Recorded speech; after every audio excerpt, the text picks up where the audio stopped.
Hi everyone. Let's not even take too much time. Let's just get into this. The baby's sleeping right now, so we'll try to be quick with it.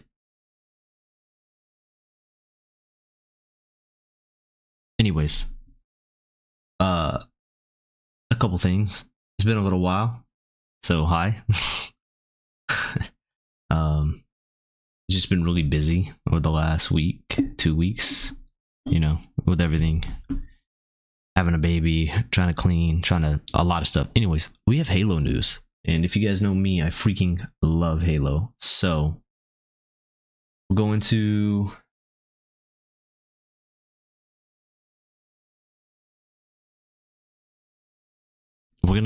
go over the Halo stuff and talk about it.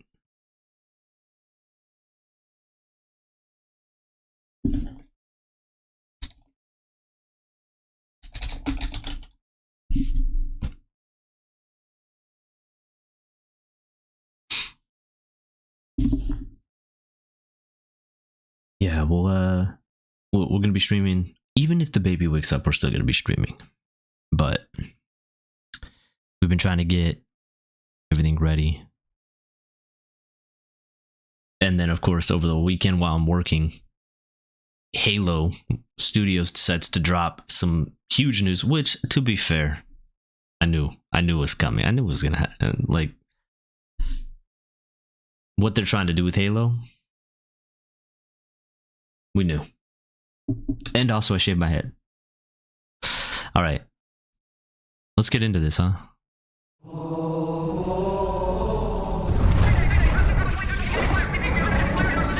We have, is our speed?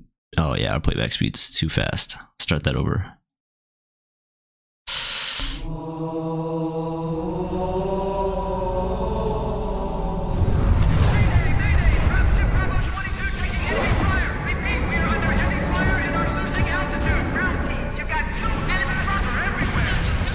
According to the data in their networks, the ring has some kind of deep religious significance. They call it Halo. They believe that Halo is some kind of weapon. What sort of weapon is it? One with unimaginable power. Oh. Chief, you gotta find the cartographer. We'll keep him busy as long as we can. Fire Team Charlie, we're on our way. Touchdown! Hit it, Marines!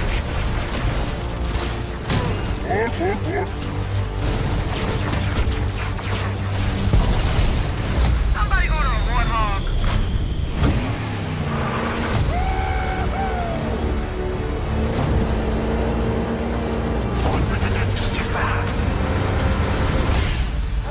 The Covenant are putting up a real fight. The cartographer must be here. Lock and roll, rock and roll! Give them hell, Chief. Oh. Campaign evolved. Coming next year. Okay. So, let's go back. And I'm going to be pausing as we go over it. So first off, this is Halo and Unreal Engine 5. Something that probably should have been done a while back, right? I think it looks really good. So, just looking at this just opening, right? We have the 3 Pelicans coming in. Oh my god, to the beachhead. These aren't the original designs of the grunts. These kind of look like almost like Halo Infinite designs, which if they're going to reuse assets, that's fine. Like, I can understand them reusing assets from Halo Infinite, being that it's the most recent game. I still would want them to keep it akin to how the original was, because Halo Combat Evolved is one of those gems that you just do not mess with. You don't change it too much. Now, things are going to change, right? I'm going to say this a lot. Things are going to change with Halo because gaming has changed. There were limitations. Sprint wasn't like a thing back then, and I saw some sprinting, and that's why I say that I have like media blacked out myself on this because I did not want to get exposed. So like hearing and watching stuff over the weekend like about Halo, just because Halo means so much to me. The fact that I'm not wearing my ODST According to the helmet, data my in their Xbox networks, jersey, the ring has some kind of is, deep religious significance. it's They been a call long it morning Halo. already, guys. They believe Okay, so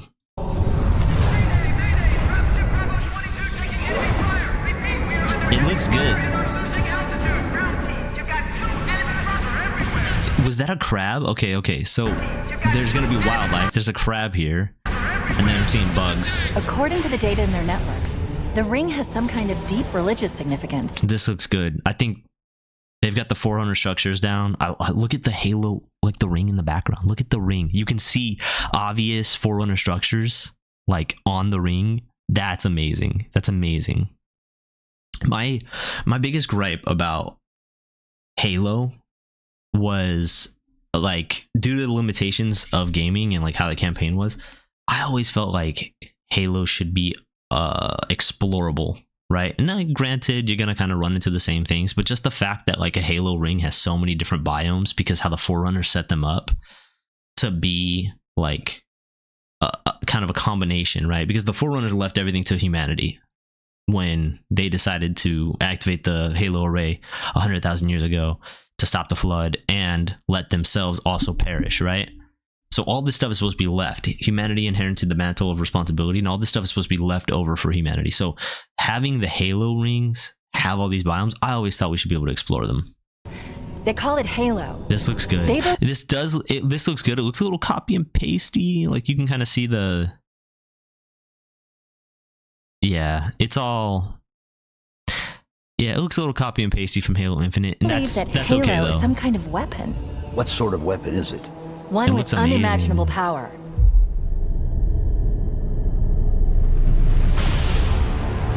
Oh, dude, this zealot.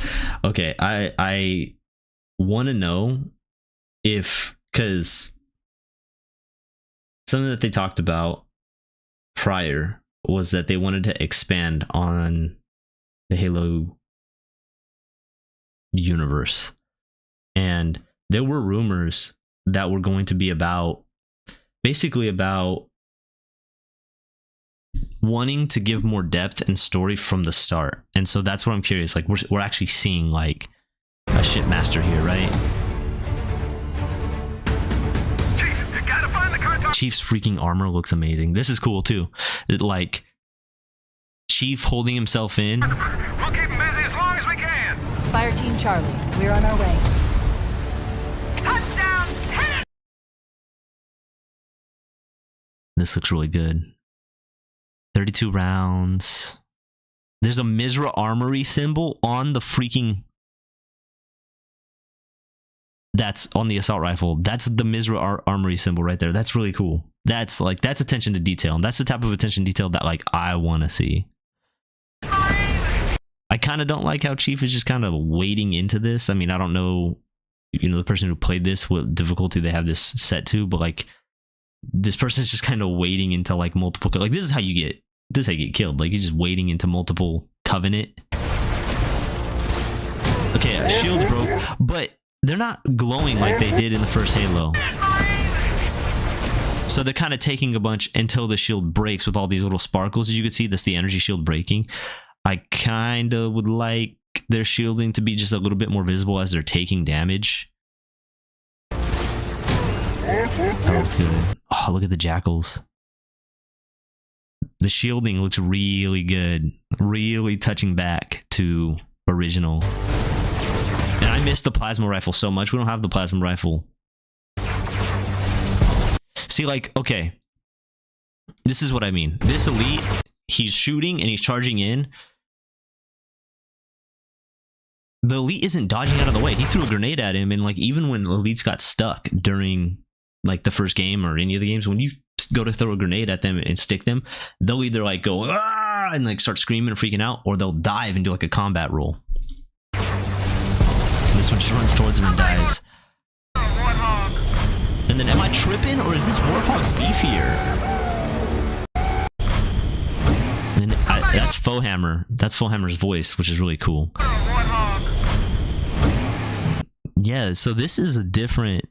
this is definitely a different Warhawk. Like, it's beefier. The tires are thicker.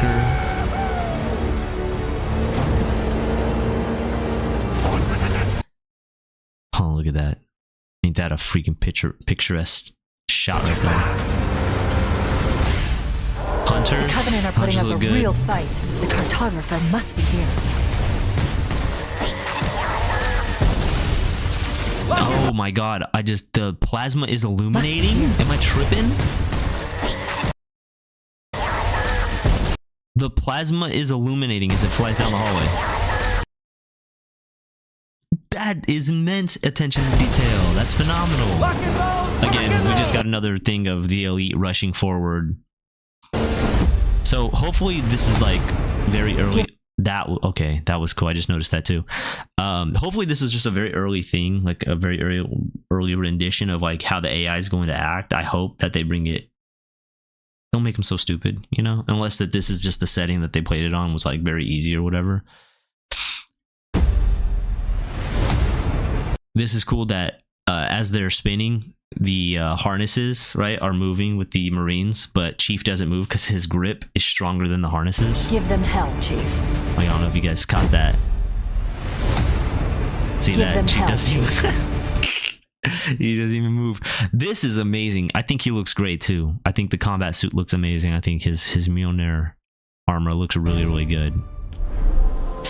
Yeah, this looks really good. So first off, just like for how visually speaking it looks good, that's amazing. So first 13 minutes, let's go ahead and switch over to this. I'm already impressed.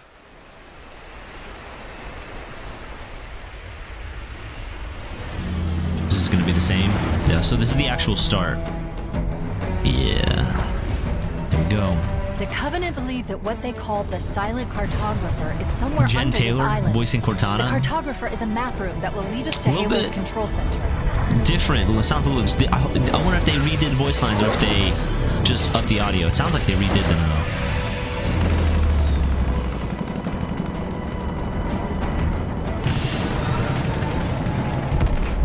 That's cool.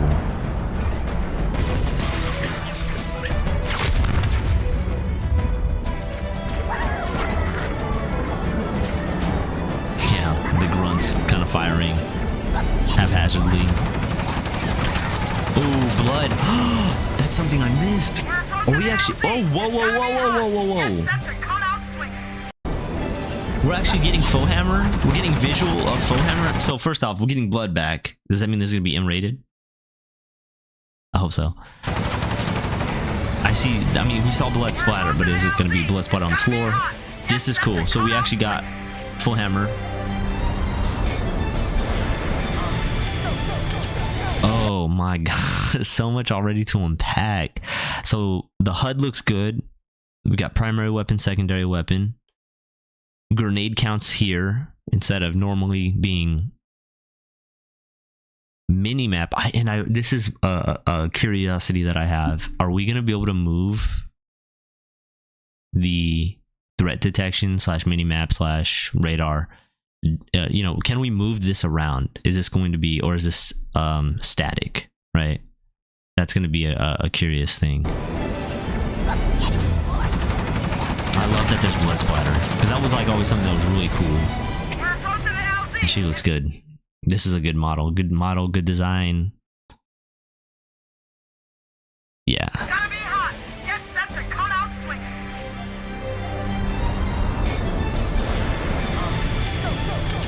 Okay, Magnum. Magnum looks good. I mean, we're gonna see the Magnum more, but this looks great. Look at this. The structures, the clouds, the freaking grass, the beach. This is taking me back to when I was a kid. Okay, so the gas tanks explode. Oh, whoa, that was really cool. So the gas tank, the methane tanks on the back of the grunts actually physically explode and then have an after effect. I feel like that was something they kind of introduced in Halo 2, or sorry, Halo 3.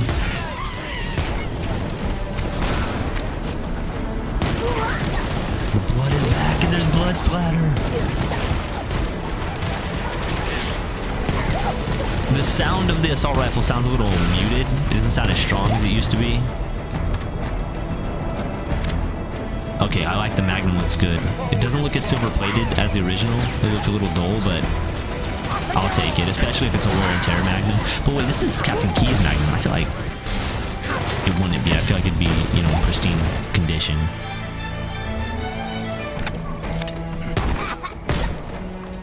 Okay, all right.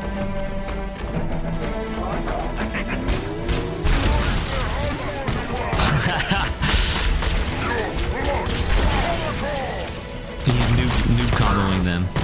Dang, who played this though? It kind of sucked. Okay. Oh, hey.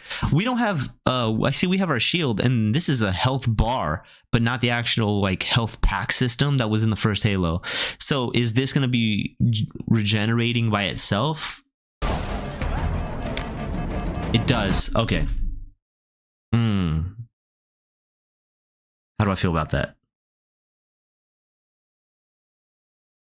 All right.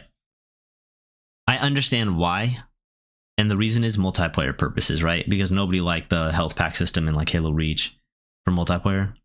I understand why they would do this, but fundamentally, it kind of takes away from like the feeling of like you could be, despite having your shield up, you can be in danger because you're damaged, right? You're injured. So I kind of feel like that takes away, but I can see the shift from a Halo that came out, you know, nearly 25 years ago to the Halo that we have now.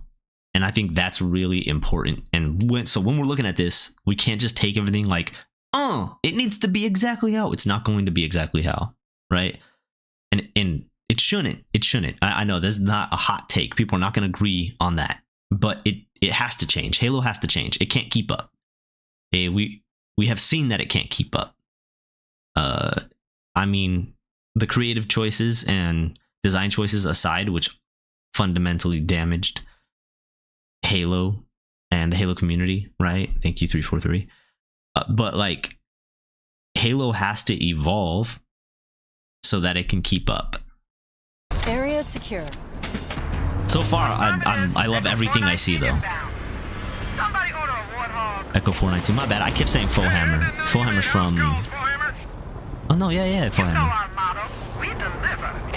We deliver. I like the sassy voice acting. Voice acting sounds pretty crisp as well. Now here's the thing: they better have Johnson, and it better be the original voice actor. I'll freaking boycott. I'll cry. I'll cry. I'll boycott and I'll cry. We're getting text I've been messages. able Who's to texting pinpoint us? the main facility by cross-referencing Covenant survey data and religious texts. We were right. It's on this island. I've marked the entrance with a nav point. We'll go back in a second. Because I wanna see. I don't wanna miss anything. That's on me for texting. Let's go find the map room. This is That will beefy. show This the is a location of different Halo's control center. Warthog. Okay. It just looks a little thicker. I mean, we're at the 1080p. I've been able to pinpoint the main facility. Marines. We have Marines back. Oh my god. Yes. 343 taking the Marines out of Halo 4, Halo 5, like taking Marines out of Halo. I mean, we got them back in Infinite, but like taking them out was such, in my opinion, like a detrimental thing, because they provided not only like comedy relief, but there was things like, can you keep all the Marines alive? Can you, and then like having the choice of like, I can take the rocket launcher, right? I can take the spanker and I can go, balls to the walls with the spanker. Or I can give it to a Marine and then just hope he don't shoot me by proxy, because how hilarious the AI was in 2001. Cross-referencing Covenant survey data and religious texts. We were right. It's Oh, that looks good. on this island. I've marked the entrance with a nav point. Controls look a little stiff on the driving. Is that a hit indicator? Was there always been a hit indicator? There is a hit indicator. All right. I don't know I've how been I feel able to about pinpoint that. the main facility by cross-referencing That's covenant fine, though, I survey data and suppose. religious texts. I mean, we're It's 500 on years in the site. future, right? I've marked the Probably should entrance have some with sort of the nav integrated hit indicator system for what we're looking at. I mean, we're getting that stuff in modern tech, so. Oh, the barrel of the Warthog gets hot. So is this going to be like a cooldown system so that we can't just endlessly chain gun stuff? I've marked the entrance with a nav. If it is, I completely understand. It slows down the pacing of the game. But the fact that there's sprint kind of changes, like... Oh my God. This is great.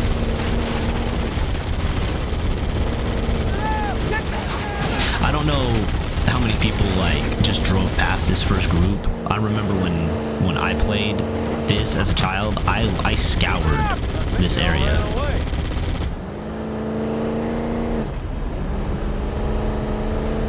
There, in the cliff wall.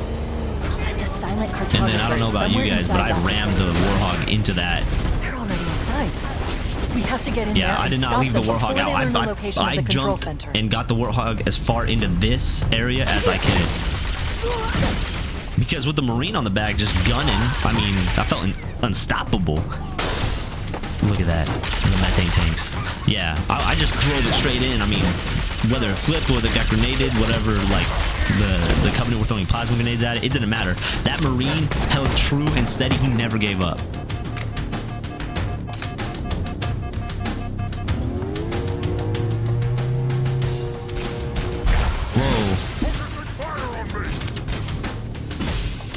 The ammo is different. The ammo is different. I just noticed that on the plasma pistol. Actually, the ammo is different on all of them. My analysis indicates that the map. Look at the needler. The needler looks amazing. That original needler. Let's keep going inside. Don't let them lock the doors. So the sprint. I'm not against sprint. Okay, I really am not, because every game has sprint. People want to go fast, gotta go fast, right? I'm not okay with that. What I don't want there to be the same level design and have sprint. I think if you're going to add sprint, what you need to do is you need to add in objects, obstacles, pathing. You need to do things that will allow you people to sprint, but still don't take away from the scenic thing. Because here's another thing too. This is our first time that we're on the ring. This is our first time that we're on the ring. Right? Silent cartographer, like, this is our first time. We should not, like, we should be taking all of this in, and that's not only from like a lore perspective. We've never been in this place. We don't know what to expect. So sprinting through things blindly is an oxymoron for, like, it's antithetical to what we're actually doing, what we're actually playing. Because not only is this, yes, it's a first-person shooter, right? It's a sci-fi shooter. No, we're exploring this ancient structure that has such a deep, intense history in the middle of a freaking war. Why would we not stop and smell the roses when we've never seen them before? We have to. Floor of this facility. Let's keep going inside. And that's another thing too, like Chief lowering his weapon in order to run. I mean, you can't do that without, when you sprint, but it's fine. I just kind of fundamentally see sprinting not terrible, but just they need to accommodate the level design if they're going to add sprinting. Because if you make things skippable, people will always skip things, and that's the problem. If you make things skippable, or people can run through them, they will. And that's not good for a couple reasons. One, longevity of your game. It's not good, right? Granted, this is a remake of a game that came out nearly 25 years ago, so people are going to know the ins and outs of Halo. I mean, I think every Halo game, except for maybe some of the 343 games, like the in and out, all the skulls, it's just, and that's like permanently imprinted on my brain just because of how much I love this series. So for me though, yeah, sprint. I like sprint. I don't mind having sprint. I know that's controversial, but I think you can have your cake and eat it too if they can accommodate it with level design. Don't let them lock the doors. Ooh, look at that. facility. Let's keep going inside. And I love the sound. Wart, wart, wart, right? Which Don't is let them lock the door. the go, go, go, go, go. And they took it and they put it in a sound blender to come up with that. You can see the... Oh my god. They locked the doors. Now.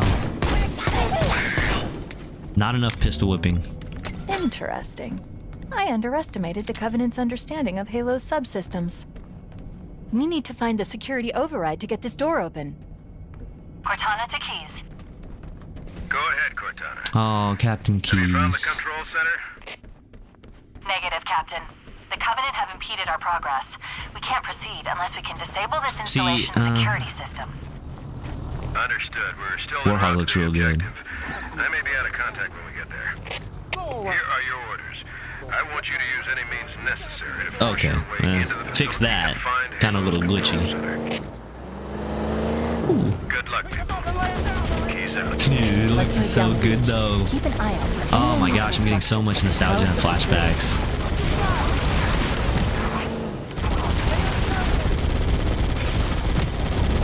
You know, this is gonna be a VOD, so you know, drop it in the comments if you ever had a LAN party where you went and hooked up TVs and Xboxes and like had like a LAN party where you were playing Halo Looks 2. like there is a path into the Halo interior 2 of the island. LAN parties were, I think, some of the most amazing like times for gaming. That was crazy. That was pretty cool right there. Hold on.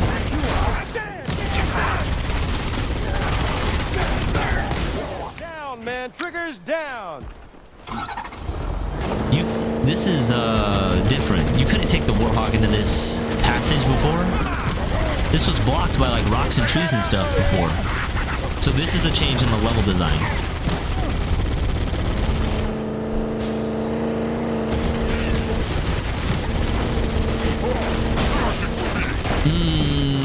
Again, if you're going to allow people to skip things by speeding up the progress on how they do stuff, I do think you need to accommodate. I don't know. No. Okay, no, I disagree. Having a Warhog to fight the Hunters were supposed to be this big boss that you come across, and it was like one of the first real threats that, oh lord, unless you get yeeted by the Hunter. But the Hunters were supposed to be this like real threat, and by the time that you got to here, you kind of were running low on ammo, and like personally, I wanted to keep the human weapons, so I didn't really stick around for having like I didn't pick up the alien weapons really. I was like, no, like I gotta, you know, stay true to the theme. Like Master Chief would always prefer, you know, what he knows versus what he doesn't know, which would be his trusty assault rifle and like the Magnum and stuff. But I feel like this is kind of not, this isn't good. Being able to speed past what is like the first group of like elite troops, right? Not elites as in elites, but like Hunters are walking tanks. That is the equivalent, right? They're walking tanks.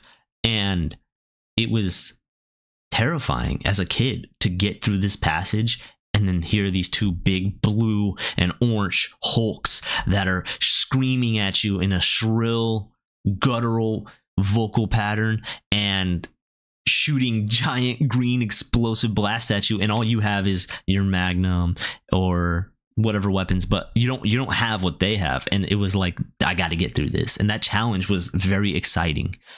Being able to take the Warhog past this point and just gun them down, and like, come on, having the Marines do it, having the AI gun down these, no, I think it's kind of pivotal. Pivotal. It's pivotal to have this be how it was. Don't change this. I think that kind of takes away, and look, there's like another Warthog right there, which it's like, why would there be another Warthog? Is your Warthog so damaged at this point? But it's because they're kind of encouraging you to take a Warthog through this passage. But I don't think you should. I think that this should be a sheer, and you should have to jump up. I don't think you should, like, if you could trick getting the Warthog past those rocks, like most of us tried, sure. But I think fundamentally you're kind of taking away from the experience of how it was when you first got to fight the Hunters. And this too, just running things over, like the channel's so small, where are they gonna go? Running them over to kind of defeat the purpose of like running out of ammo, so when you fight the hunters you actually have this huge challenge. Because I remember coming up and stopping right here. I remember coming up through this passage, stopping here, seeing like how this turns, and stopping and hearing the hunters and being like, what is that? Let's get it Oh man. going, Marine. And look at that, like just gunning the hunters down. Which, I mean, look, we've done this in other games, Halo 3 and stuff like that, but I think for the introduction, you know, this is combat evolved. Now, I guess campaign evolved. But like, let's be real. What did Master Chief actually do to stop these hunters right now? Let's get it going, He Marine. drives the Warthog around, and the Marine is just letting that thing rip.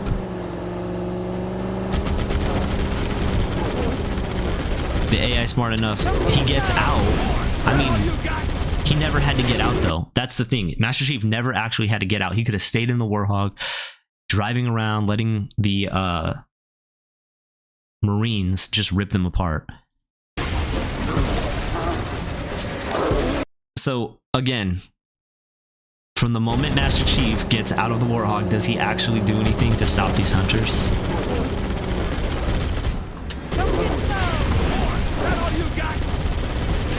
One grenade and another grenade that misses. So he throws one grenade at the hunter that already took most of the damage from the Warthog. This is why the Warthog should not be accessible to this area, because these are like it just takes away. It does, it really does. They were supposed to be this pivotal threat, and then you just like he doesn't need to be doing any of this because he has the Warthog there. It doesn't make sense to be using the Magnum. Just have the Marines shoot the aliens. Like, take out the Covenant. Don't do it this way. It doesn't make sense. Visually, it still is beautiful. I'm appreciating all of this. This is like it's good on the eyes. Again, and you can see this is probably like kind of akin to the original level design with like how the rocks and trees are there. It's like you're not supposed to have a Warthog in this area, man. You're supposed to get out and do the work yourself.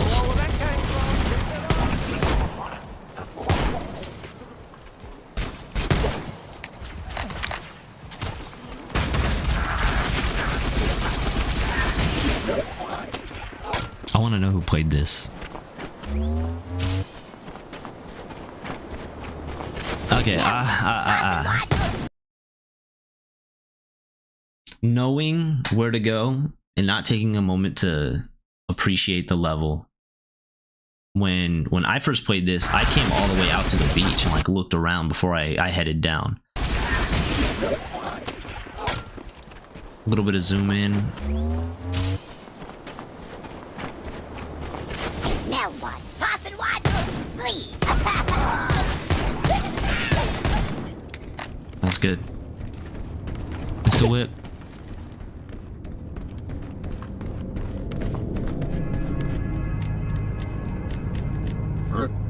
Okay, more hunters. Yeah, where's your Warthog now? But look, this is how it was. This is what you had to do. You had to do this dance with the hunters. And like, that was fun.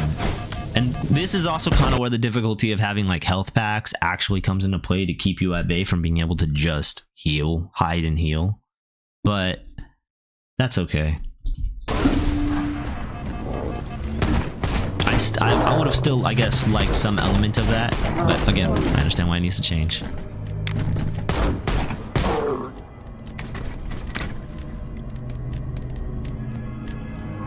And he's gonna sprint. You're killing me. Killing me, man. I understand why, but it's like, I'm not against sprint, but it still just bugs me when I like enjoying the games that I play, right? And it bothers me to skip content. Good. That should open the door that leads into the main shaft. We need to go to the main facility. Let's head back down the beach. Okay. Mayday! Mayday! Dropship Bravo 22 taking enemy Whoa, whoa, whoa, whoa, whoa, whoa, whoa, whoa, whoa, whoa, whoa, whoa, whoa, whoa, whoa, whoa, whoa, no, no, no, no, no, no, no, no, no, no, no, no.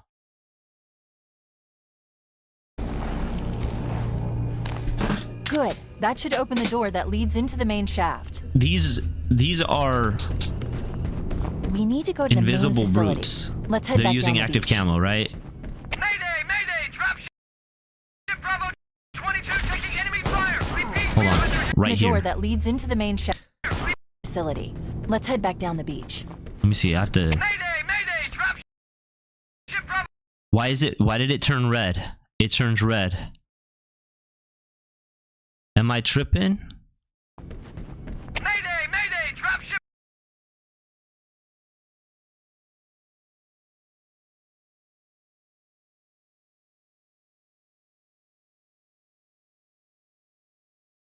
Is this supposed to be? Is this?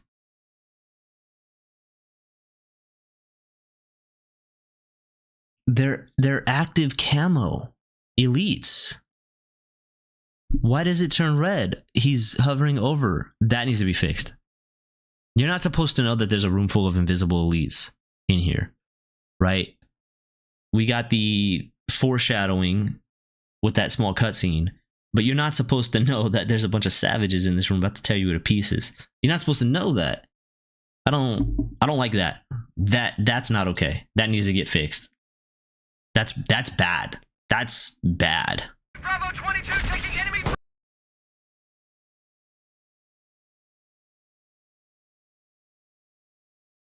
Okay. fire! Repeat, we are under heavy fire and are losing altitude! Understood. We're on our way. I do like how the plasma kind of illuminates the shimmer, though. That's really cool. I love how the plasma illuminates the shimmer of the active camo, but I don't like that it kind of showed where they were. I mean, no, it didn't kind of. It did. It showed them where they were. Chief, Bravo 22 was bringing us some heavy weapons. After I saw we were up against hunters, I thought you could use them. What do you mean? We have the Warthog. Just go get the Warthog.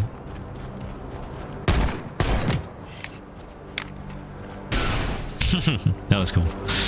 Look at the grass on like the rock ledges and stuff. Oh my god. I know I haven't played Halo on stream because Halo's like sacred to me, and it makes me sad. It makes me miss things. That was really cool. Do you see how Chief's energy shield is coming back though? How it's over the metal bits. Like, that's really cool how it's coming back. This is, I think, like, that right there is very, very good. So I like that. Keep that. How the plasma rifle kind of vents. Oh yeah, there's the Spanker rocket launcher. Hey! You're crazy for swapping from the Magnum. I'd still keep the Magnum. What are you doing? You're wasting rockets. But okay, it's showing the rockets.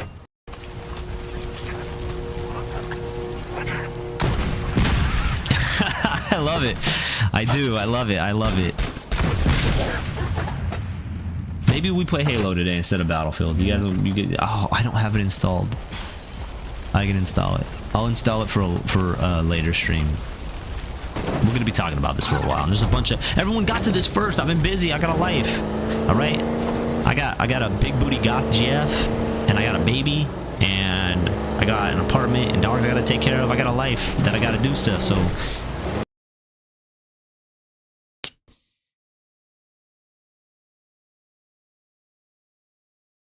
that kind of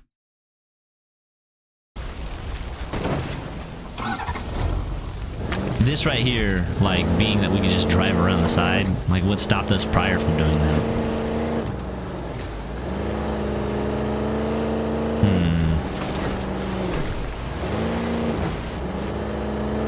But yeah,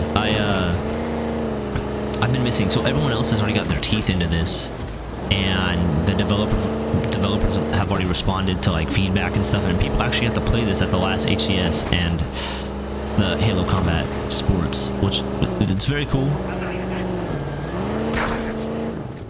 I do think, I just think it's kind of a cop-out. Being able to just use the Warhog in that last section.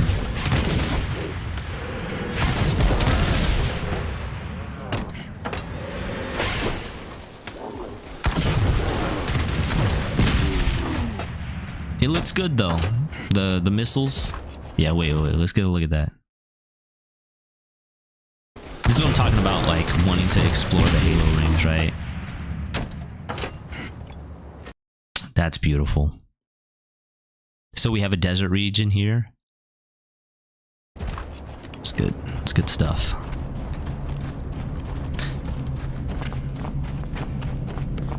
Sprint. It just take your time. Take your time. I know we just were here. Take your time though. We got the door open, but take your time.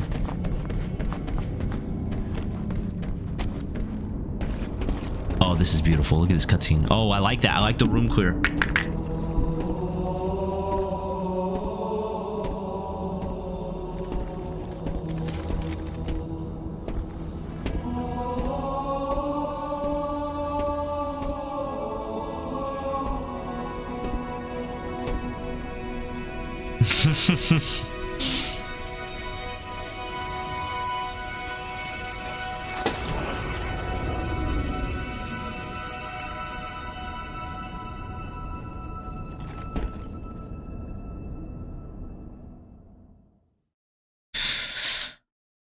I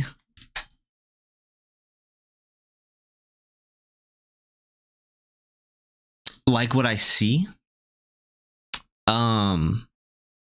More than what I don't like. I like what I see more than what I don't like, right? Ah, man.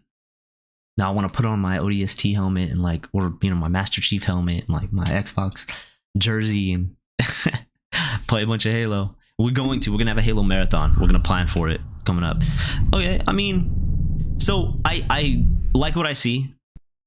I think for the most part, this looks good. This looks really good for it being a remake, remaster, whatever. It's a reboot though. This is an official reboot of the series. They're gonna try and bring Halo and push Halo into this.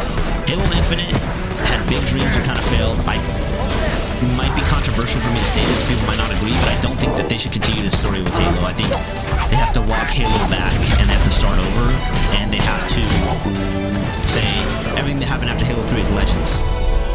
That includes, unfortunately, Halo Wars. They can still say Halo Wars happened because it doesn't affect the main story. Halo Campaign Evolved is the next project coming out of Halo Studios. We'll get back to it. It is the ultimate Halo CE campaign remake. It is coming to Xbox, and we're gonna have multiplayer. PC, and for the first time, PlayStation. It'll be arriving next year.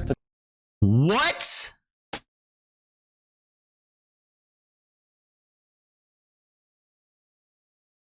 What did you just say?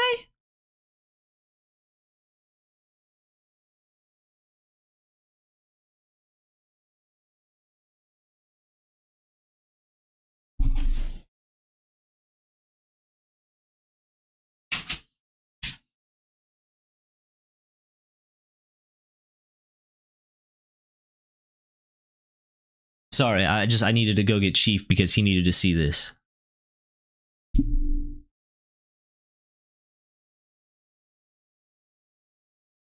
Campaign remake. It is coming to Xbox, PC, and for the first time, PlayStation. It'll be.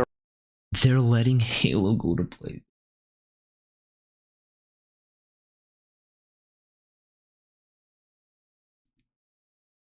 All right, so Xbox is not gonna be in the game no more. Is Xbox giving up the crown? I mean, a lot of people would argue that Xbox doesn't have the crown anymore, but I can tell you right now, I fully think Xbox still has the crown. That's the fact that it's coming to PlayStation. Oh, golly. I don't like it. Because competition is good, right? Competition breeds creation. I really don't like.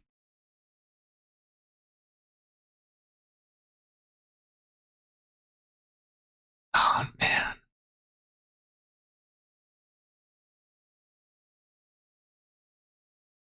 That's really crazy.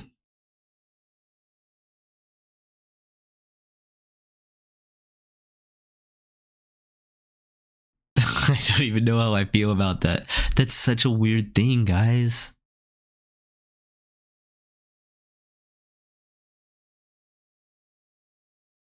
For the Halo played on a PlayStation is so weird to me. I can only hope that they do something, you know, for Xbox fans. But look, let's be real. With all the controversy with Xbox and Microsoft and what's been happening, it's not surprising to see this.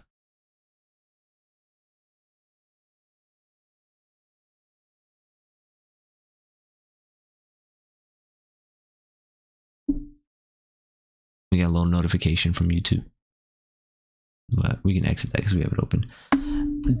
I don't know what to say. The fact that they're bringing Halo to PlayStation, it's like, it feels wrong. And that's nothing against PlayStation, because I like PlayStation for being PlayStation, right? But when I think of Xbox, right, I think of Halo. When I think of Xbox, I think of Halo. When I think of Xbox, I think of green. I think of Master Chief, right? I think of like my custom Xbox jersey, my ODST helmet. Right? I think about like Halo is Xbox, Xbox is Halo. And for them to do this, bring it to PlayStation, I understand they need to hit the money margins, because let's be real, Games Pass, although Games Pass is a great theory, like it's a great idea in theory, they're losing money. They're losing money left and right.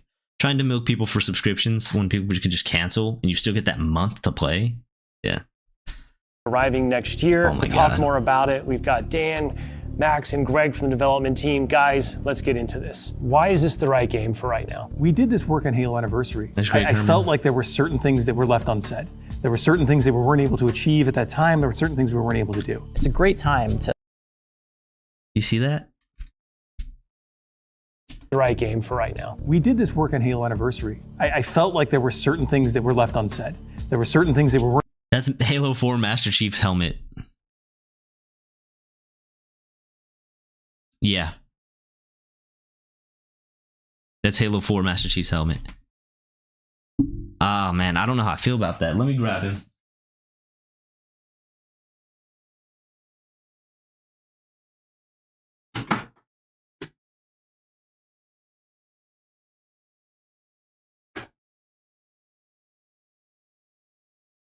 I guess we'll do it.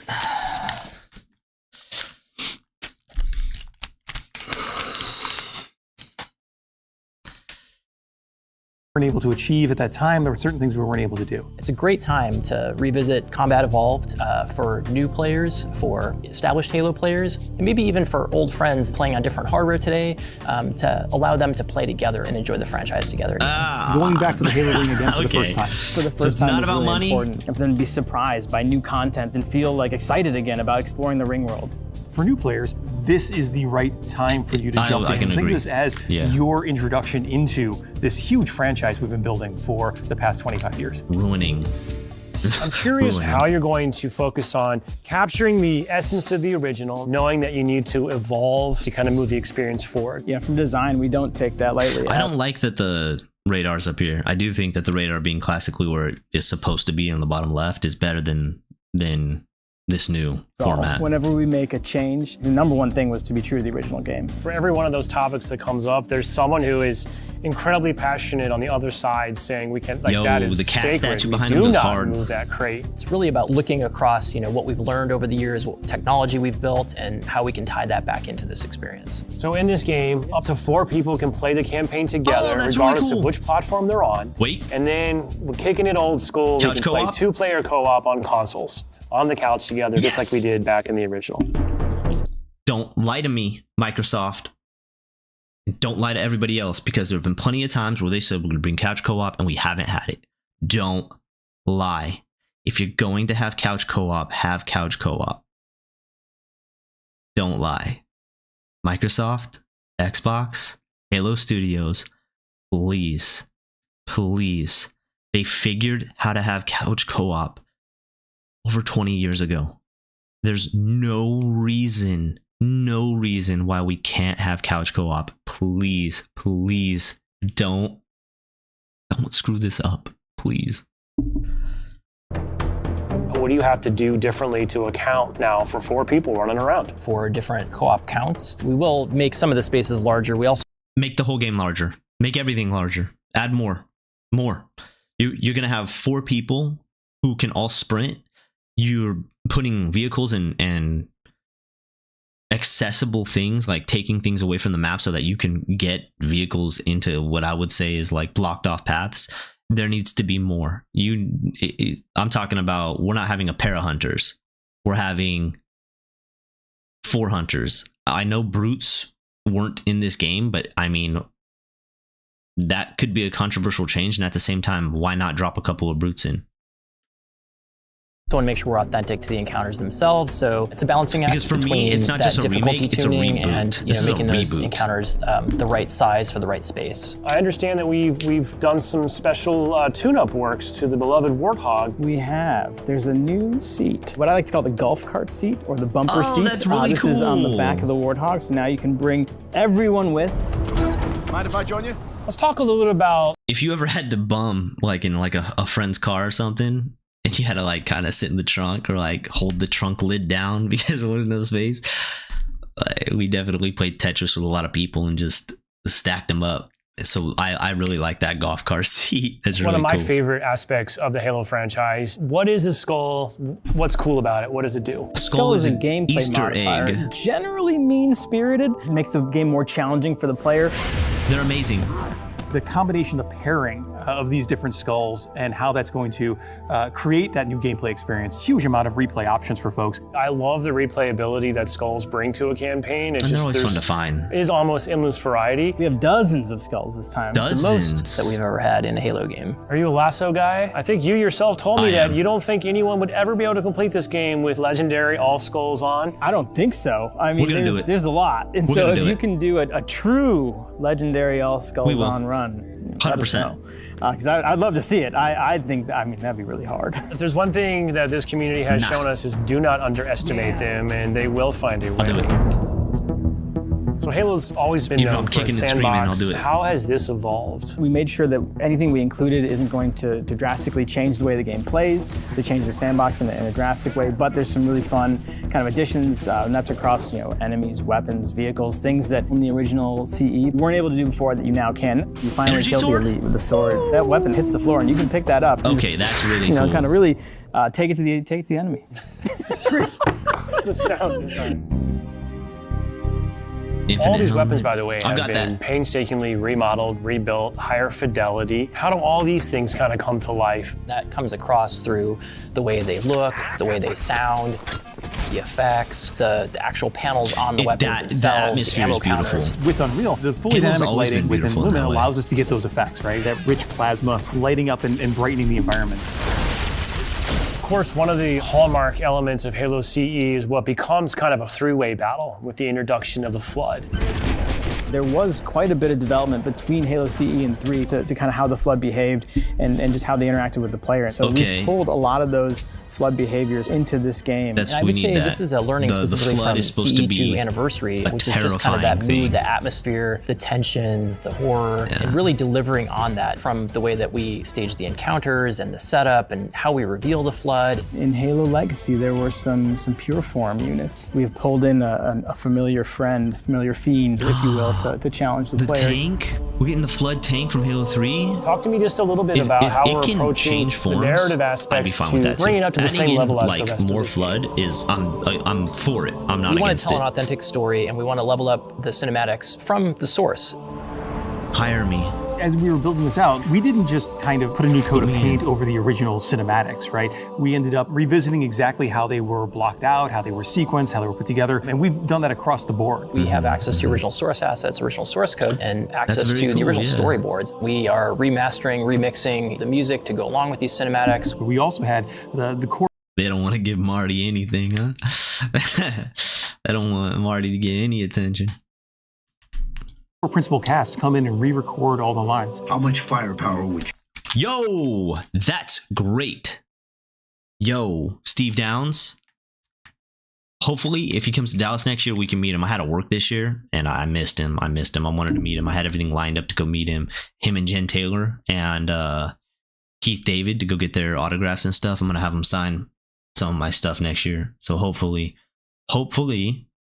everything will line up and we'll be in the right place that we can go and we'll stream it. You need to crack one of the engine shields. This really provides a degree of fidelity that we weren't able to do for Halo Anniversary. Now would be a very good time to leave. I'm super excited that this game will include 3 brand new bonus missions. Tell me a little bit about that. It was really important that we preserve the original story as it is. So these missions specifically are meant to be a prequel setup for, you know, the main course. These new missions are going to offer some new opportunities for character interactions, maybe between, you know, Chief and Johnson. We've got some new mechanics, maybe some new AI behaviors, things that haven't been done before in Halo CE. I think we're just getting started. So where are we right now at this stage in development? What can you share with us? In the past few weeks, we've been able to start engaging and sending builds out to some of our community members. We can now see so many of the elements of the level really coming together. There's a point in every game's life cycle where it kind of just comes online. Seeing really high fidelity versions of cinematics, elements of the sandbox, and encounter tweaks, and the lighting. It's alive. You go to someone's desk and give feedback live on an experience, and to me, that's like a really exciting look at the Let Golo moving in the ultimate love letter to the game that started it all. I would call upon our entire Halo community to welcome with open arms this next generation of players. I'm excited to just relive these experiences again for the first time. If there's one thing about the Halo community is that we are starving for a return to what it was. We are. All right. A lot of people, I mean, I know the Ackman put out a video and a couple of others have said, like, is it time for Halo to move on? And I'll go into that in a second. I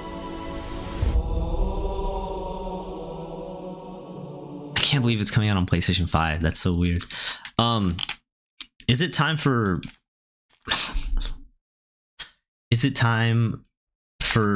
us to move on from Halo? Absolutely not. Oh.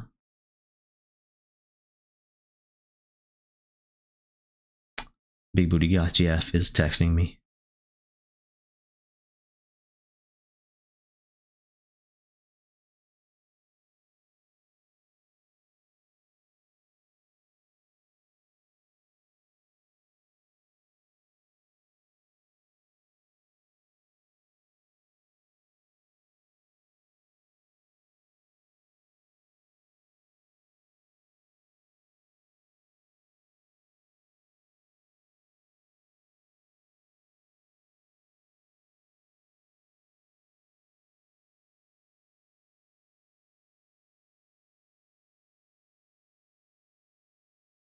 We got dinner plans tonight.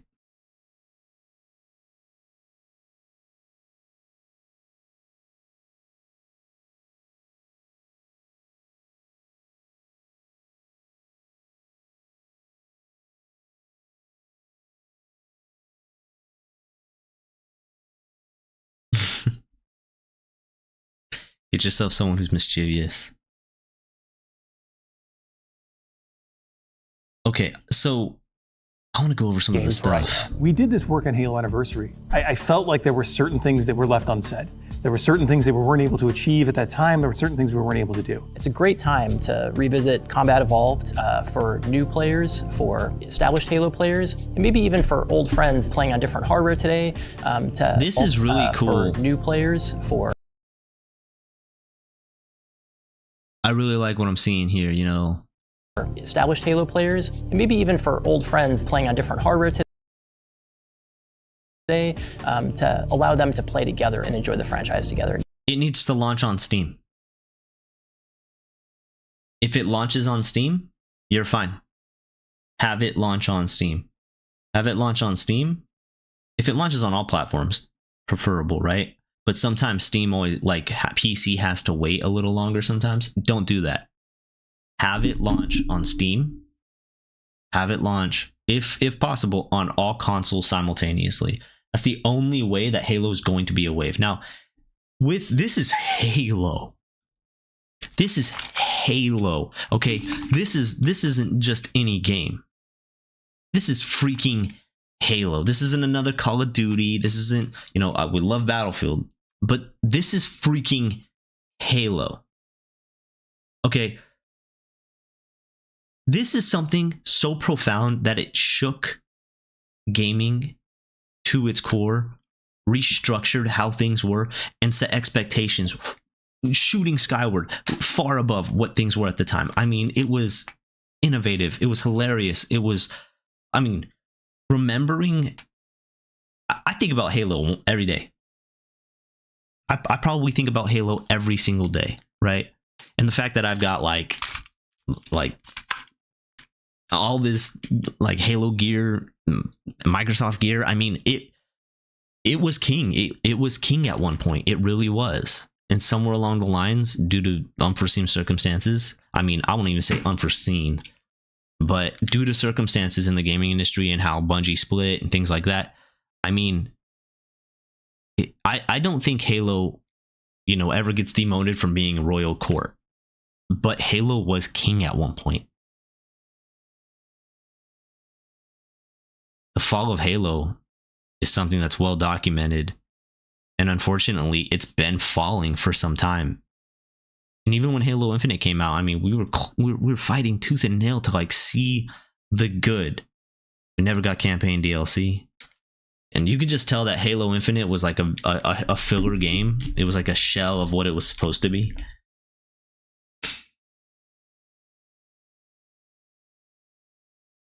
We'll have to lay out how we can like fix Halo. Going back to the Halo ring again for the first time. For the first time is really important, and for them to be surprised by new content and feel like excited again about exploring the ring world. For new players, I wonder if they're going to add in differences with the story, though. Think of this as your introduction into this huge franchise we've been building for the past 25 years. That Halo's original story needs to change to befit its future.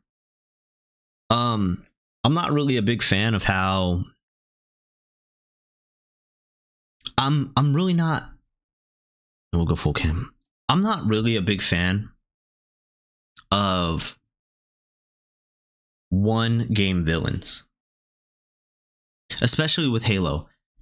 In the first 3 Halo games, the Prophet of Truth was just, my gosh, we wanted so bad, right? And we really got this, like, not really necessarily in Halo 1, right? Like Combat Evolved, but in Halo 2, seeing the Prophets, seeing how they wouldn't sit there, they didn't give Arbiter a chance, right? They didn't give Thelvadam a chance to explain himself, nothing. They made a martyr out of him, okay? Turned him into the Arbiter. The constant just, heretics, all of them. Like, the deflection. The Prophets sucked so good. They were awful, and they were awesome because they were awful. And we're like, dude, when I get my freaking hands on your, like, nasty little neck, I can't wait. I cannot wait, right? And the buildup was great. And finally, like Halo 2, we get a hold of Prophet of Regret, and we beat the bloody shit out of him, right? We beat that out of it. It was great, and we need that. Like, we needed that. That was excellent storytelling. And Halo 3, and I'll have to say this, in Halo 3,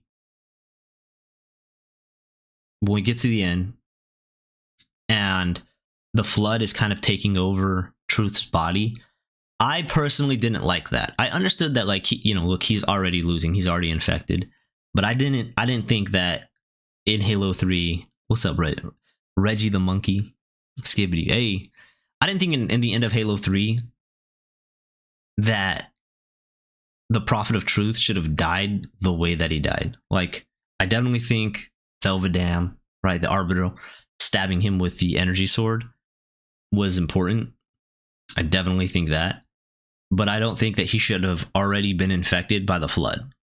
That, to me, was a cop-out. I think the Flood helps us get to the end of the level. We fight through the waves of brutes, but then when we get to the end of the level, he steps into some sort of armored carapace of Forerunner technology, and then it's a war on 2 fronts. Maybe even there's a monitor of the Ark that he's using to help fight, and then we fight him, and at the last second, that's when we deactivate the Ark array, shutting down the Ark array, right? But then, technically speaking, the last danger in Halo 3 isn't the Prophet of Truth, it's the Flood, right? Because then we get on the Halo ring and we activate the activation index and blow up the ring prematurely, so that we purge it and it blows the ring apart, stopping the Flood from being able to use it to jump in hyperspace and control a freaking super weapon, right? But I think fundamentally the story should change for Halo, right? I think what Halo needs to be, and starting with this remake, right? Starting with what Halo is, right? Like, I think I'm not looking at this as a remaster. Like, I'm looking at it like as an actual remake, right? We can forget Halo 4 and Halo 5, and to an extent, Halo Infinite. And I like Halo Infinite. I honestly think Halo Infinite is a good game, but I think we can forget those games. We have to. We have to forget those games because we have to make room for the longevity of Halo, right? With Halo's future, it can't be how it is. It can't. Halo cannot go down the same path. The plot cannot go down the same path. And this is something that will be like fundamentally disagreed, right? If it's broke, don't fix it. But like, it's not that it's broke, but it's limited. And the issue is we don't look at games anymore for like, oh, well, this game's going to come out and it's just a one game story. And then that's the end of it. And it doesn't expand on anything and we don't have any growth. No, no. We have to look at Halo as something that can continue, because I mean, even if it goes and takes breaks or has different stories, you know, the Master Chief can't be around forever, right? And I think that's where like Halo Wars would come into play. Halo Wars, 2 phenomenal stories. We have Red Team with Jerome. We can go into that. I would love to know Noble Team's history, right? I'm not saying that we do another Halo Reach, right? But because Halo Reach was fundamentally, you know, the story is different from the book, like the game is different from the book. But I think that Halo Reach is one of those games that leaves an open story that we can expand on, story that we can go and explore, just like how ODST, which is a gem, by the way. I don't care what people say. ODST was a good game. It was beautiful. It was fun. And the perspective of being, you know, not a super soldier, but being an ODST and like, so to speak, more human, right? That was fun. And that, in my opinion, ODST was a really good outreach for Halo. It put us it put us into the position where we can see other games, right? And Halo Reach, obviously, going back to Halo Reach was that way too. What needs to happen, right, with Halo? I think the events of Halo 1, 2, and 3 go off very similar. I think we fundamentally need some changes. I think we need more of an emphasis if we're going to have the Banished be a thing, right? Because I don't want to go down the same path. I don't want us to go down the same path and have Halo 4, 5, and Infinite, because I don't think they're good stories. I think they walked away from how Halo was and made it almost too futuristic sci-fi fantasy, especially like with the books and stuff, right? Like 343 Guilty Spark tries to kill us in Combat Evolved. It comes full circle. We whoop his ass in Halo 3, right? Annoying little light bulb, but we finally deal with him. Tries to kill us. We take him out. Sergeant Johnson dies, right? Which was pivotal. It was monumental. It was awful, but it was monumental in the game. But in the books, 343 gets a new anthropomorphic body, and then he just gets to go be the guardian of a Forerunner. That's dumb. That's dumb. No, I don't like that. And I can expand on this, right? I think Halo 1, 2, and 3. I'm not looking at it as a remaster. I'm looking at it as this is a reboot, right? Halo Infinite was supposed to be a reboot, but it was a awful reboot. It was awful. It had no meat. It was bare bones. It was almost like playing a long demo is what it felt like, you know, and like the gimmicky thing, like the grappling hook and everything like that. I wasn't a big fan of how Halo Infinite story was, because it wasn't good to me. Like, I know it was trying to like catch people up. It was trying to reach out to people who were new to the franchise and catch them up on the events of Halo 1, 2, and 3, and catch up on how, specifically catch them up on what led to Halo Infinite. Here's the problem with that. Nobody cares unless they can play through it and experience it for themselves. If you take away the ability to learn something and see it firsthand, you can scribble something on the wall, but it doesn't matter if nobody reads it. That's how Halo Infinite felt. The first 3 Halo games, Halo 1, 2, and 3. We need the Marines looking like the actual Colonial Marine style, armor with green eyepiece displays and a chain of command. I agree. I think the visual style for, and we can go back, but I agree with you, Emil. I think if we get, if they're gonna give us Halo, give us Halo, right?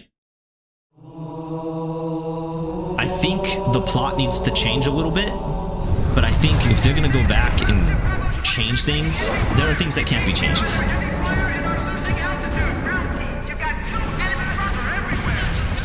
According to the data in their networks, the ring has some kind of deep religious significance. Missing, like, they call it Halo. This already is missing so much. They believe that Halo. They gave it the Halo Infinite treatment, the copy and paste for the Forerunner designs. They kind of need to give it a little bit more character. And I know, like in 2001, you know, it's like they had even less detail than what we're looking at here. But after playing Halo Infinite, and I played the hell out of Halo Infinite. I mean, I was hoping to find more in Halo Infinite than they actually put into the game, because they didn't. It was a nothing burger. Halo Infinite was a filler game at best, in hopes of bringing people in, and for what? They never gave us more, and they're never going to give us more. The story was bad, the plot was weird, and it wasn't good. And if they were trying to have parallels of like, well, Escharim's an old soldier who just wants one more big fight before he passes away. What are you talking about? If Master Chief just hid in a cave for a year, Escharim is sick, he's gonna die anyways. Boom, banished, fixed. It was a dumb plot. But some kind of weapon. Give us what sort of weapon is it? Give us what one with unimaginable power. And yes, I do agree.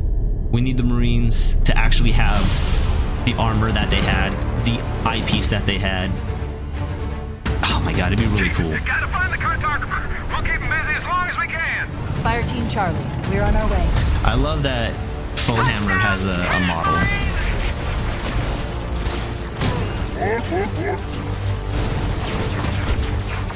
No combat roll. We just...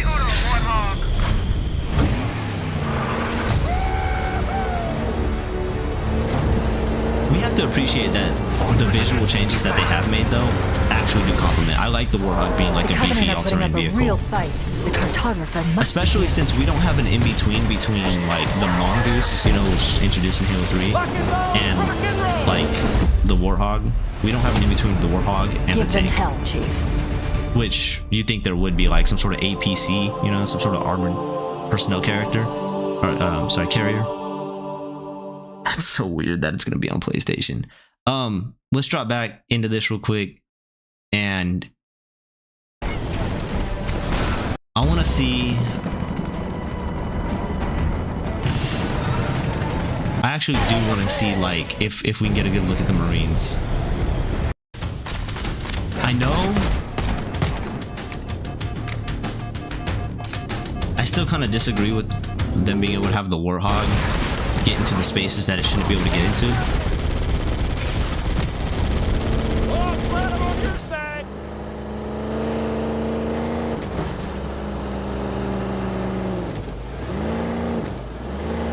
It looks like there is a path into the interior of the island.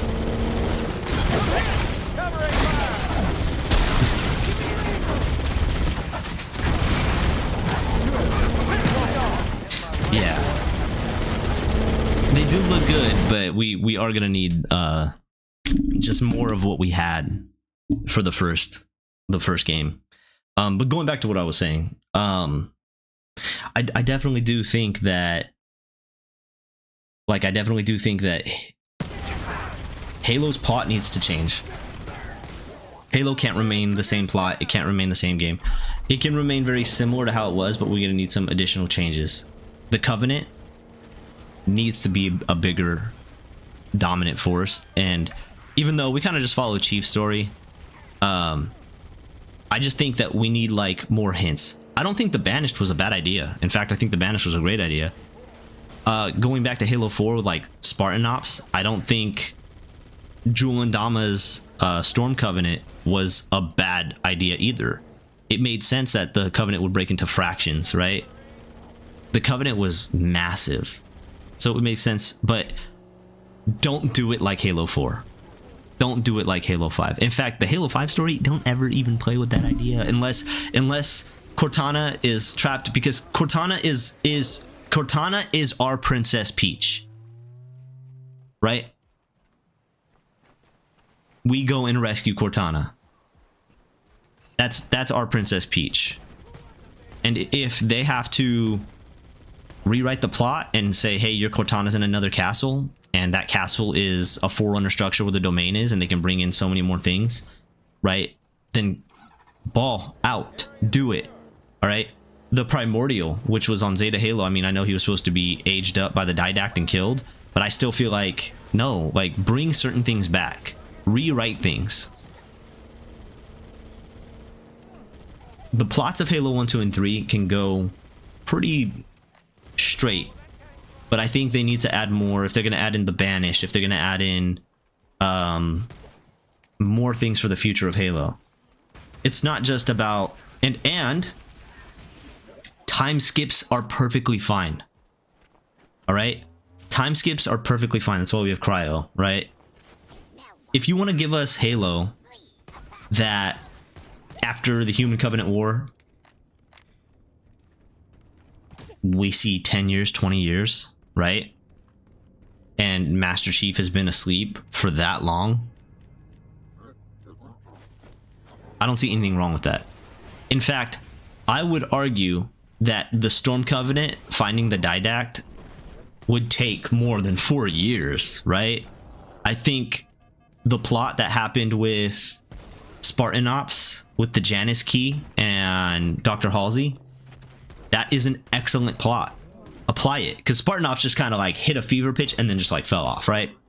But the Didact and the Forerunners do not, I don't think the Prometheans were good enemies. In fact, I think the Prometheans were boring. But I think that you can change up the Forerunner saga. The Didact can be our big bad, and he can be our ultimate goal, just how the Prophet of Truth was, right? We can have the Didact be something that we're aiming to reach for, aiming to get. And what can he do? I mean, ultimately, though, the Didact is such a huge threat that I almost think that we need original trilogy, then we need more introduction of the Banished and what the Banished is doing. Then after the Banished, after I saw we were up against hunters, I thought you could use we need a build up for the Banished, and then we need an introduction of the Forerunners. And I think the Banished is the lead up to the Forerunners. Yes, I think that is the thing, because ultimately speaking, if I had to give Master Chief an ending, right, which I'm gonna go check on the baby real quick, so I'll be right back, and then we'll talk about this.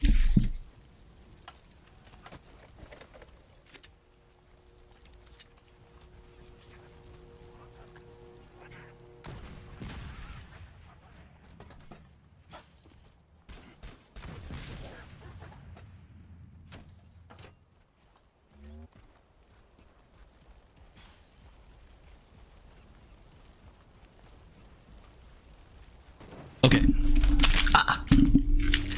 If we had to give Master Chief an ending, right?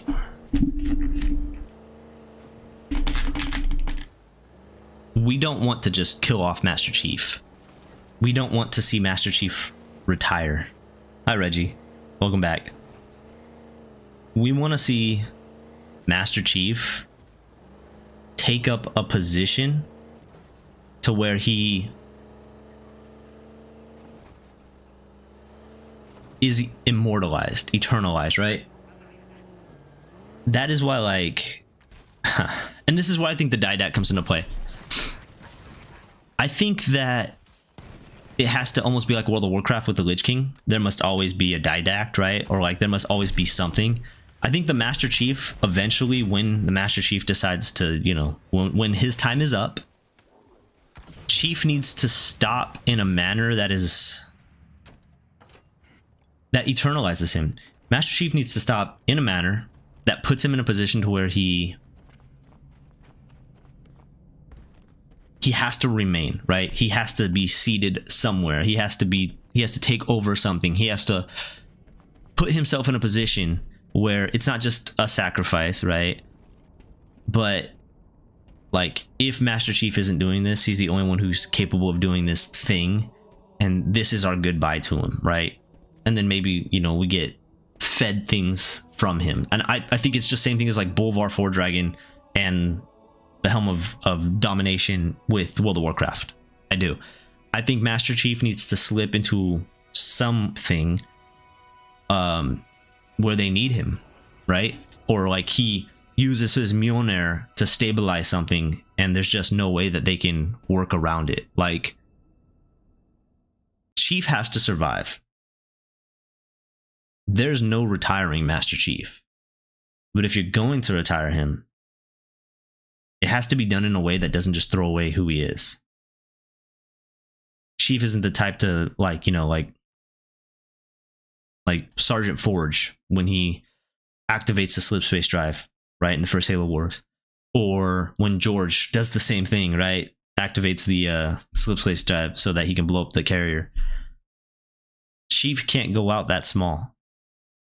If Chief is going to sacrifice or like go out, it can't be, you know, sacrifice with the lowercase s. It has to be something massive. And this is where it's like Chief really does, he's the bulwark against the Infinite, right? He has to, if Chief goes down, he has to go down in a manner that immortalizes him. Yeah. That's the most important part. Chief can't just die in a gunfight. And that was my issue with Halo Infinite, is that Chief gets ragdolled, right? Like, he really does. He gets just ragdolled by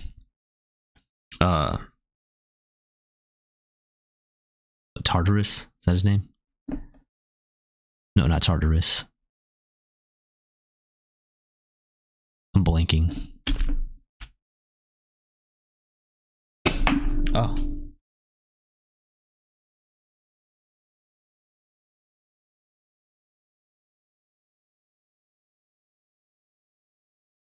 Atriox. Jesus. Okay.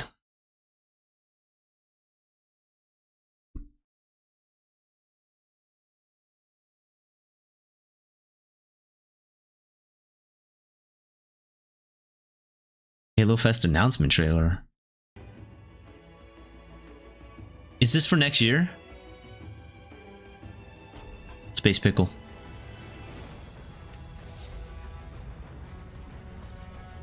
Hold on, let's go back.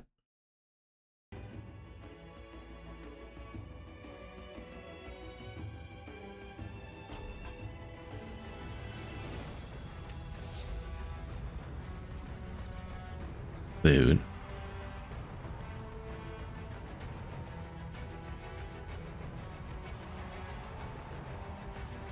We've been there. We went to a Halo Championship in Dallas. It was really fun.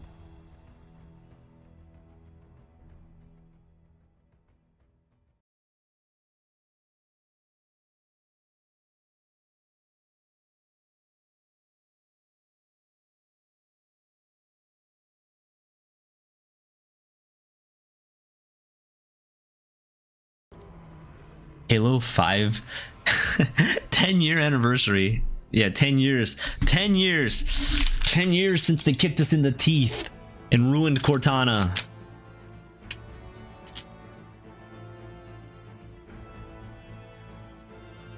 We only got one game with Milfy Cortana. Halo 4. She had that body yaddy yaddy, and we only got one game. How are they gonna do that? Shame. That was such a sick scene, though. That opening of Halo 5 was legitimately good. And I don't think a lot of Halo 5 was bad. Warden Eternal, right?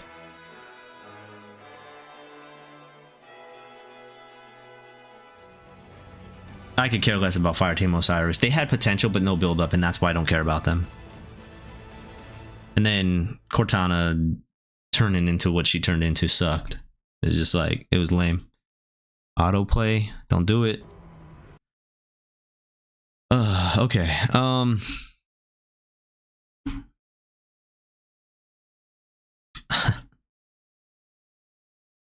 You know what's a good question? If we got a Halo Reach 2, not Halo Reach 2, my bad, ODST 2, like ODST in a different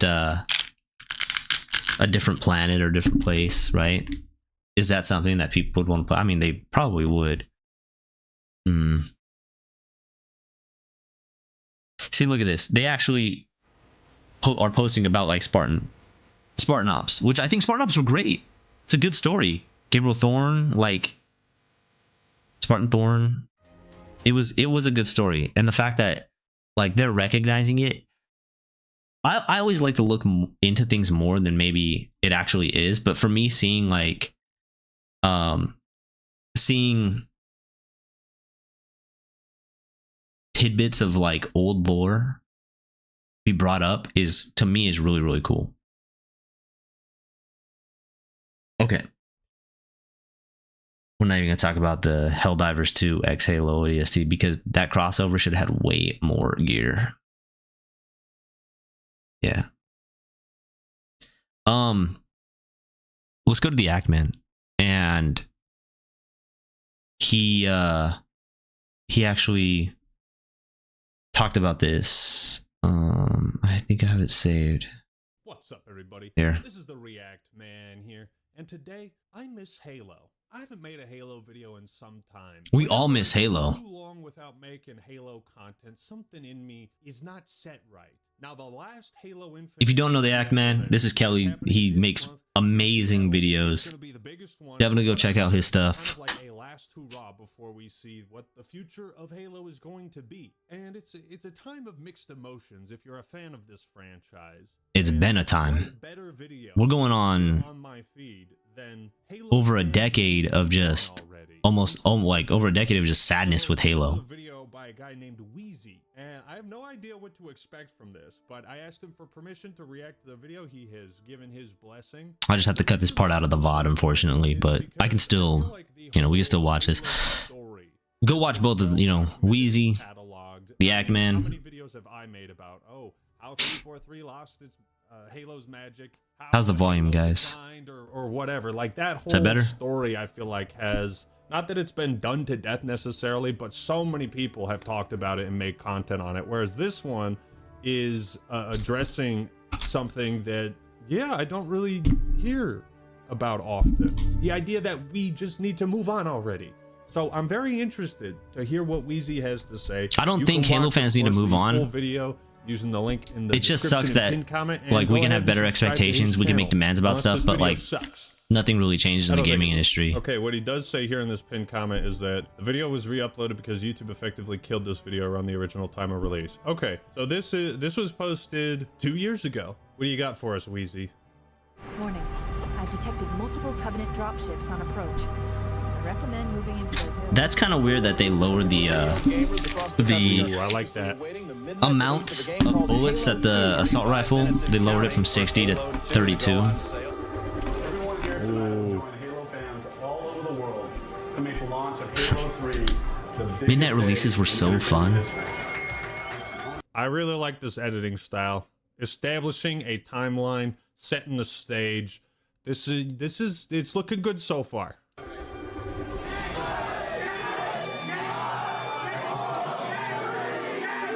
Also, the Halo Reach Midnight release is really not talked about all that much in comparison to like Halo 2 or 3. It was awesome.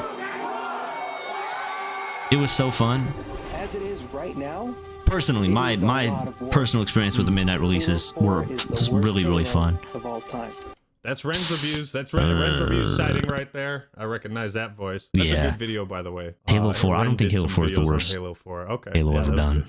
Halo 5. We had an entire franchise with established enemies and weapons and an established art style, and 343 just undid all of it. Halo Infinite is dead. It is. We're gonna pause it right there for a second. It had to. 343 didn't have to, but I think I think they didn't have the rights to the art style. That's what kind of makes me think, did they have the rights? Like, is there something internal about the, like, I know one of the reasons is we don't like Bungie because they left, and when they ripped off the band-aid, they took some skin with them. Like, I know there's a lot of animosity like when Bungie left and how they left, right? When they broke away from Microsoft into the oh so comfortable arms of Sony.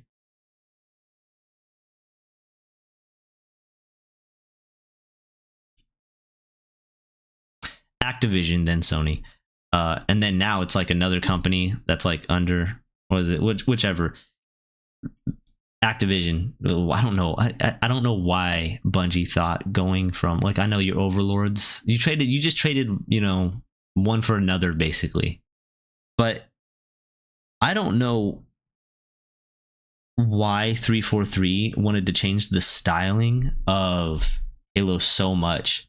To me, I know it's like, well, we get our opportunity and this is our chance, and we're going to basically take over the next segment, and so we want to update things and change things and have them be, but to me it was just gross. It was gross because it didn't look like Halo, because Halo was like squared off and it was beautiful. And then, like, you know, look, I can hold up Halo 4 Master Chief, and I can hold up Halo Infinite Master Chief, and I can go, how did the same people make this armor when Halo Infinite's armor is so beautiful and Halo 4 is gross? And look, I know you got to sell toys, you got to sell stuff. You can change armor, but you can make it same but different. A shell of a game that it could have been. Halo Infinite is a shell. Yeah, it definitely. And now where are we? Dude, and it sucked. You know why it sucked? Time. Halo Infinite sucked personally for me because I had freaking cancer at the time, and I wanted it to be good. I wanted it to be so good.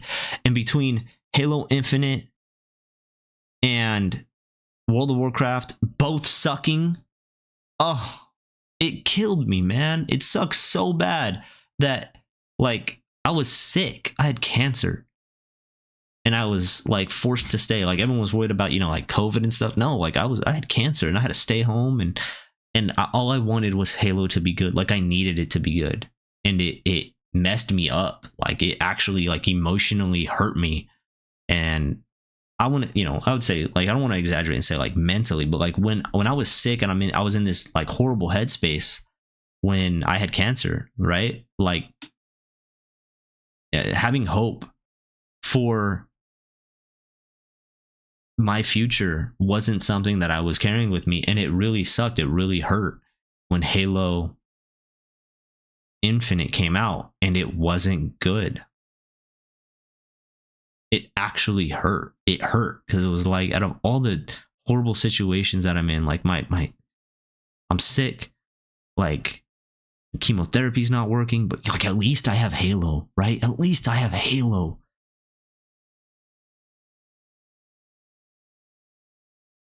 And then I didn't have Halo. Hi, Isaac. So that was one of like the biggest things. Like, I wanted it to be good. I wanted Halo Infinite to be so good.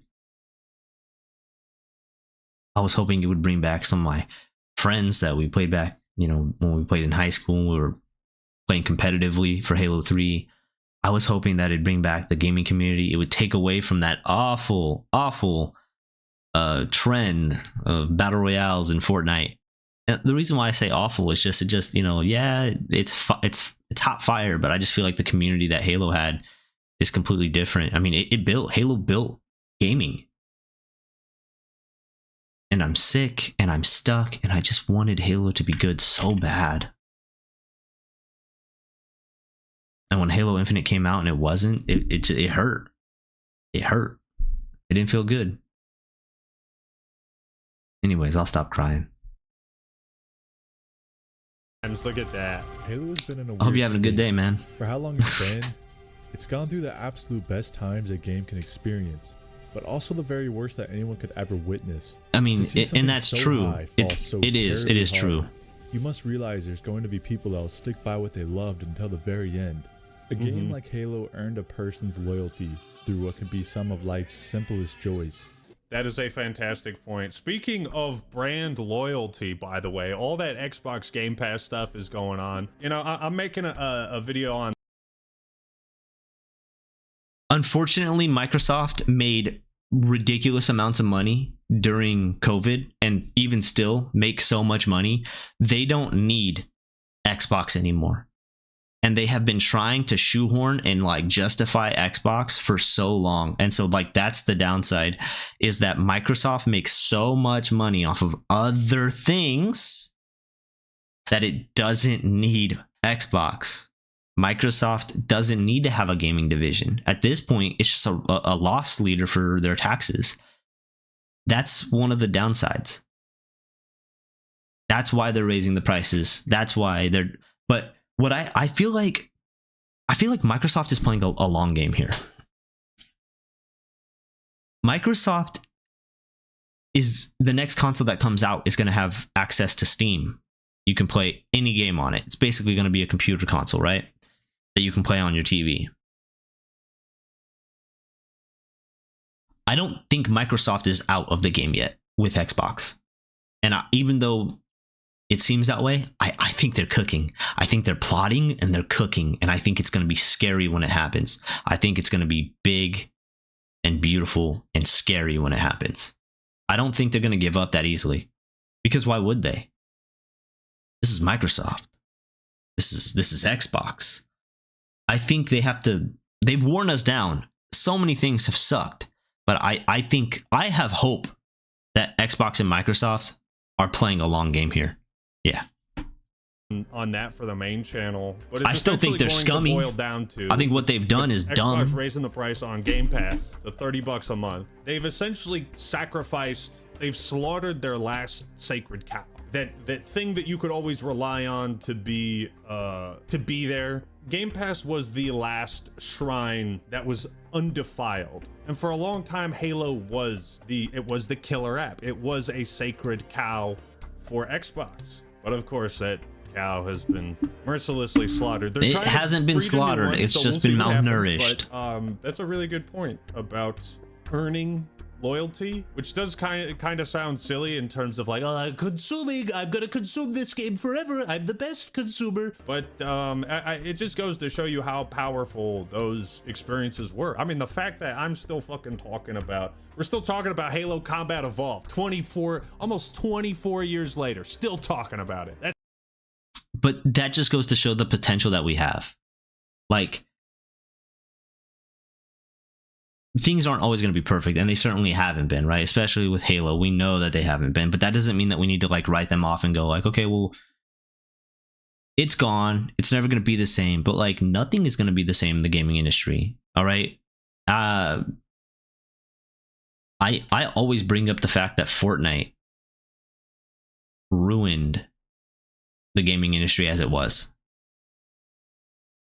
and I still stand by that fact. The gaming industry as it was, Fortnite gutted it. It did. And I'll talk about that. Let's get a little bit more in the video. That's how good those memories are.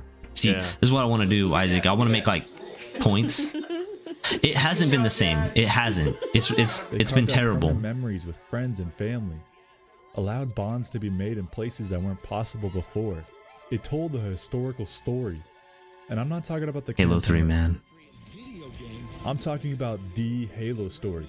The impact it had on society and what Hey, it did the for GameStop people. around the corner has a big mural of Master Chief during the Halo 3, the Halo 3 launch. like talked about And I want to go over there ad and film. nauseam I think it'd be really that, fun. At some points, you kind of feel like, what is there left to say? And I think we're really? going to take At pieces least of in this terms of a VOD content and make creator, them but into a I see video. where Like we he's can going. edit and chop I'll this shut up and make let this him into a talk. video so that we can actually its peak, put together videos I'd similar argue for it's this, one of the you know. best investments you could have made because of the value you could gain from it. What I see a lot of nowadays is the split communities consisting of either diehard Halo fans or the newer ones that are all for moving on. And since the moving on to newer titles and content hasn't been going so well, I think it's fair to ask, why do lots of Halo fans hang on dearly to the past? Because Halo was fundamentally and monumentally, right? Let's go big cam. Let's go big cam. Because Halo was fundamentally and monumentally one of the greatest games to ever be created on any platform. It brought community. It was, I mean, yes, we had Unreal Tournament, we had Quake, but Halo brought its own flavor to the space. All right. Unreal Tournament was very fast. Quake, they're fast paced, but they were kind of almost bare bones. And Halo brought this depth and it brought this amazing story. And there's this ring and what's it do? And there's this faction of aliens. And it isn't just like one race of aliens. It's multiple species and they want to exterminate. And the best part about it is, like, you know, immediately when you turn on Halo, you get that. And that, like, who wrote this? What is it? This from the Vatican? Is it with God? Who did it? Who wrote this? The Halo Infinite, or sorry, the Halo movie music. Halo music is some of the, like, most iconic music. All right, and Halo itself is iconic. Yeah, it's fallen off. Yeah, it's different. Yeah, it's changed. But I also feel that Halo doesn't go hard enough in the paint when it matters. You're gonna do a collaboration with Fortnite and you bring Master Chief and you put him in Fortnite? No, don't just bring Master Chief. Put in all of the Spartans. Put in Noble Team. Put in Master Chief. Put in Cortana. Put in the Brutes. Put in the Arbiter. If you're gonna go hard with anything that is Halo, you're gonna go hard on collaborations. And I think that is one of the issues. Halo has never been able to market Halo properly, not in the hands of 343. And I would even argue, you know, the first game and the second game, they were so good that first game, second game, third game, right? They were so good, like Bungie era stuff was so good that they maybe felt like, yeah, you know, we don't really need to market that much. I mean, we had the Deliver Hope campaign, we had a bunch of different things, but when it came to crossing those wires, crossing those lines, and expanding Halo for what it was when it needed it during the 343 era, they didn't do enough. They've never done enough. They always needed to do more. Yeah, let's do one of those videos where you can hear yourself from afar. You come from the... That'd be great, dude. Honestly, with me not knowing crap about the Halo story, I still got a freaking blast playing it. Dude, we're gonna play it on stream. I've hesitated playing it on stream because it's like, you know, I'm hurt. I'm hurt from it. But we're gonna play Halo on stream, and we'll make, you know, VODs and stuff, and we'll put them up. We'll have parts to it, because Halo is one of those franchises that I think, with how big Halo is, because we get Master Chief's story, right? And even Master Chief's story, it's in depth and it has these little flare-ups. But, and look, I'm a nerd.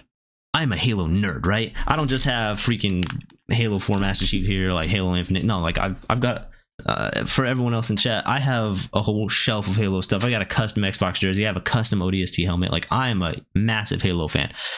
But Halo has never been done correctly. Not in the way that it should. And it's because Microsoft treated Halo like Star Wars treats Darth Vader. What do I mean by this, right? And this is important. You don't just give people Darth Vader all the time, right? During the original Star Wars trilogy, not like, we got Vader in pieces. And those pieces made you so curious and you wanted more. Then the original, or not the original trilogy, but the prequels came out, right? And we had Anakin, and there was all this foreshadowing. Why? Because you want so bad to see Vader, but we get all this foreshadowing.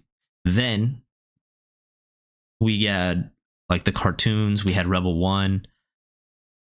The rule for Darth Vader is you don't always give too much, and I feel like that rule also applies with Halo. Don't give too much. Why? Because if you give too much, then it's not as good. Halo in abundance is great. And Halo has so much that it can expand upon. Halo has so many stories, timelines, books. I wouldn't say timelines, but books. Ghosts of Onyx should have been probably, in my opinion, at least a 2-part game, but Ghost of Onyx, it introduced the Spartan 3s, which were the Spartan 3s were Noble Team, right? Halo Reach. Ghost of Onyx should have been a book, because that's the prequel to that, right? It introduces like Colonel Ackerson. It introduces another Spartan who goes on, and like, I'm trying not to like drop spoilers, but it's like this book came out in 2006, and I feel like people kind of know. But effectively, Ghost of Onyx should be a book, right? It would make a great Halo book, especially with like the lead up to what became the Spartans for Noble Team, right? The operations of what Noble Team was doing, I feel like should be a book. But nonetheless, let's keep going with this video. Ooh, that's a good question. I feel like this video deserves way more views. I'm half considering just like ending the reaction video here and just saying, all right, now time to go watch Everyone the real go thing watch yourself. like Welly made this video, and then obviously we're reacting to the Act Man.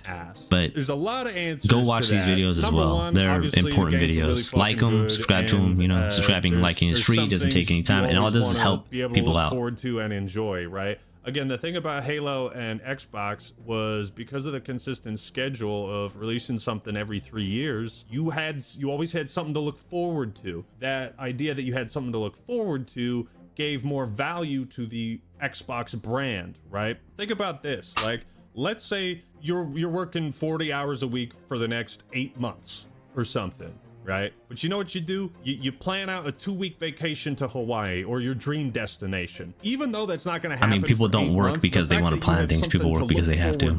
Oh, don't worry about it, man. Like, it's good. You know, I appreciate you being here. Away, right? At least I'm not alone. Always something you could rely on. Like I said, that sacred cow. And I think the reason people hold on to it, obviously, is because it was so good, and it's in some ways it's fallen so far, but in other ways This is what I mean. Like, you don't have Halo be a sacred cow. Have Master Chief be your sacred cow. Have something be the sacred cow. Have Master Chief and Cortana be your sacred cow, but then expand on the other elements of Halo, because those elements are important and they will feed people. People go through content so fast nowadays. They do not savor it. They don't chew their food. If you want people to stick to Halo, to look forward to Halo, to add on to Halo, you need to give more Halo. I don't feel like Halo's had the opportunity to do that. It still provides, you know, some of what made it so great in the first place. I feel like just this question alone, yeah, I could make my own whole video on it. To bring up another point, I think we all can. Newer Halo fans and older Halo fans are sort of at odds with each other. Like, that has always kind of been a thing with Bungie games. Obviously, it wasn't as prevalent because between Bungie and 343, two separate companies, two radically different styles. But, you know, even going back to, I mean, if you go back to forums and look at what people were saying about Halo 2, like, people did not like the idea of playing as Arbiter. You know, the Halo cycle meme image is real and thought true. Playing as an Arbiter, like, I thought playing as Thel Vidam was refreshing, and I thought it brought something really good to the plot of Halo.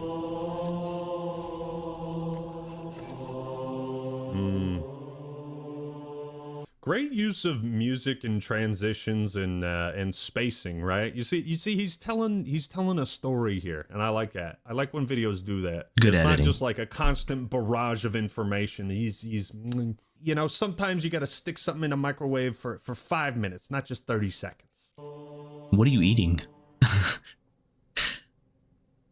Oh, you killed me, didn't you, Dan? You son of a bitch! Rediscovering the sentiment. Forge was phenomenal. Shit, no, no.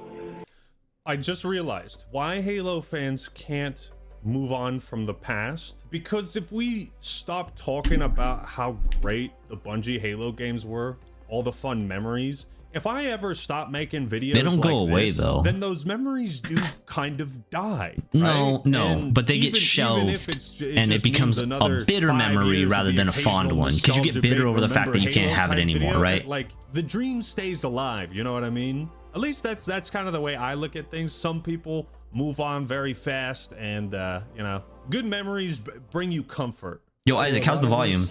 It felt like everyone was playing Halo. At the very least, everyone at least knew of it with how much of a name it was making for itself in the media and with their marketing. Deliver hope. Facing facts is realizing most gamers nowadays haven't even touched Halo, or really know what it could possibly mean to someone like me. What is now mostly nostalgia that holds our most treasured memories in the franchise will most likely never be more than just that. That's something you can't really force onto the newer generation or get through to people's heads no matter how hard you try. It's hard because that's another thing too. I'm gonna pause it. I feel like one of the issues of I feel like one of the problems, right, with trying to get through the newer generation with Halo is Halo is a different game than what we have now, than what we've been presented with now. All right. I mean, let's look at Clair Obscure 33, right? It's a turn-based game, like Final Fantasy, the original Final Fantasies, right? Like turn-based games. That game did great, but I don't see this big uproar for like older Final Fantasy games. Now, we don't even have to talk about Final Fantasy has a huge fan base, but one of the issues with trying to bring Halo to the new scene and like the younger gamers and the younger population of like gamers, and trying to bring Halo back to what it was, is it's difficult to show them. Look at these awesome clips of gameplay, right? Look at the fun that we had, right? Well, first off, not everyone had things. You were recording with a potato and you were basically screaming into a wire hoping that the mic got picked up. But the issue is we have so many gameplay clips where someone does like jumps off of a building, 360 no scope, whatever, let's go. Okay, but like we had all that with Halo, but it was better because they were random. The clips were random. The skill was different. The skill gap was different. Call of Duty is so fast paced. I feel like, yeah, you need skill. You need skill for all this stuff, right? But it's not the same. And it's not the same because the culture is not the same. To bring Halo to the modern era, right? To bring Halo to the modern era, what needs to happen is there needs to be an emphasis on those older gameplay clips. But here's the problem too. Xbox and Microsoft don't like giving attention to the older Bungie games. They don't. They don't like giving attention to how good Halo 1, 2, and 3 were, right? Halo Combat Evolved, Halo 2, Halo 3. They don't like giving attention to how good the Halo multiplayer was and how fun the whole Halo multiplayer was and how much fun that we had when we were making these clips. Okay? The fact that they shut down Bungie's original Halo servers, and I know like they lumped all them together so that we can have the Master Chief Collection, which was dog shit when it launched, but the fact that they shut down like the original like Halo 2 server, right, Halo 3 server, just goes to show like they want to walk away. They want to walk us away. Okay, my file share was filled with clips from the community, from myself, from my friends on Xbox 360 and in Xbox One by extension, and I still have a lot of my clips from Halo, the hilarious clips, the random, the glitches, the things. But Microsoft and Xbox do not want to give attention to that stuff. And why? Because you're not getting that stuff with what they have now. Plain and simple. We're not getting these hilarious clips in Halo Infinite. I've got some clips from Halo Infinite that are okay, right? I mean, I've got like really good killing sprees. I do have some hilarious Halo Infinite clips. But the problem is that the community behind Halo Infinite is not the same community that was behind Halo 3, that was behind Halo 2, that was behind Halo Combat Evolved. It's not the same. And because the community isn't the same, we can't get that same stuff. So yeah, most of the Halo like veterans sit there and we sit in our heads all day thinking about the nostalgia of what we once had. But it's not like Microsoft and Xbox are going out of their way. Like 343, they wanted nothing to do with the Bungie art style. So we get this, right? Okay, now I'll say this. Halo Infinite, they did good. This armor, good, okay? It is. This armor was great. This armor was bad. Okay, let me grab Master Chief. But this right here, perfect. I even argue Halo 2's Mjolnir design is better than Combat Evolved. Because Combat Evolved to me looked, even though this is all futuristic, it looked like it was telling a story of an aging armor system, right? Like Chief using what he had. Halo 2, perfect armor. And Halo 3 by extension. And look, I get it. Bungie needed to sell toys. That's why you change armor, right? 343 needed to sell toys. But 343 didn't need to change the style. You want to, this is going to be controversial, right? But like what I'm going to say right now about Master Chief. You want to sell toys? Rip off a limb. Give him a cybernetic limb. Okay, what should have happened? Well, I'll get into that in a second. The community that we have now is not the same community. Microsoft and Xbox and 343 Halo Studios now, right? They wanted nothing to do with the previous generations of Halo 1, 2, and 3. They wanted to build their castle on top of the already existing castle, but they wanted to go and say, hi, you walked up this staircase and you probably have questions about it, but we'd like you to just act like you never did. But we had just walked through, what, 7 to 10 years? It was wrong. They've pushed out old fans from every game nowadays, and I'll say Battlefield 6 is catering to new and old fans. That's perfect point. I'm a massive Battlefield veteran, right? I've been playing Battlefield since like the early, I want to say like Battlefield, the one that was on computer, well, Battlefield 2 for sure, but we'll just like circumvent that. We'll go to the modern ones. Battlefield Bad Company, right? Bad Company 2, Battlefield 3, Battlefield 4. I have maxed out my achievements on 2 accounts for Battlefield 4 alone, just because of how fun Battlefield is. Like, I know in my life, in my games library of how much time I've spent gaming, it's probably World of Warcraft. I think it's Halo 3, World of Warcraft, and then Battlefield. If not, World of Warcraft coming in third. But in Battlefield Bad Company 1 was it was hilarious. It was awesome. This was the trifecta of gaming from like 2006 for first person shooters, right? From 2006 to like 2010. You want to play fast? You play Call of Duty, Modern Warfare 2, right? Modern Warfare 3, but Call of Duty 4, Modern Warfare, did a gem, a beautiful gem. Modern Warfare 2 just expanded on it. It was great, right?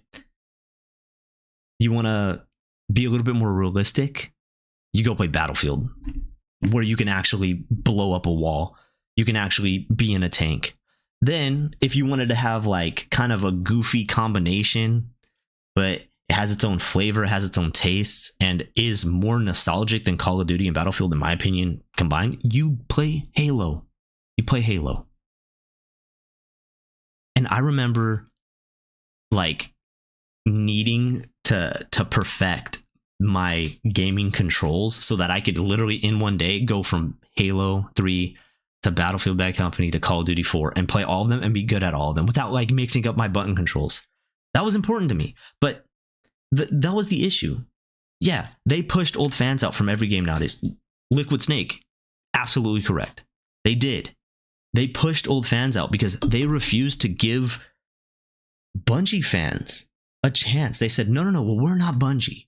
We're not going to be Bungie. What we're going to do is we're going to take what you love and we're going to change it. But then we're going to tell you, hey, nanobots. And they're going to make up these lame excuses to try and justify by, look, it's different, but that means you should like it. And if you don't like it, you're just a judgy asshole. I'm not a judgy asshole because I don't like the fact that you made Master Chief look like a crab.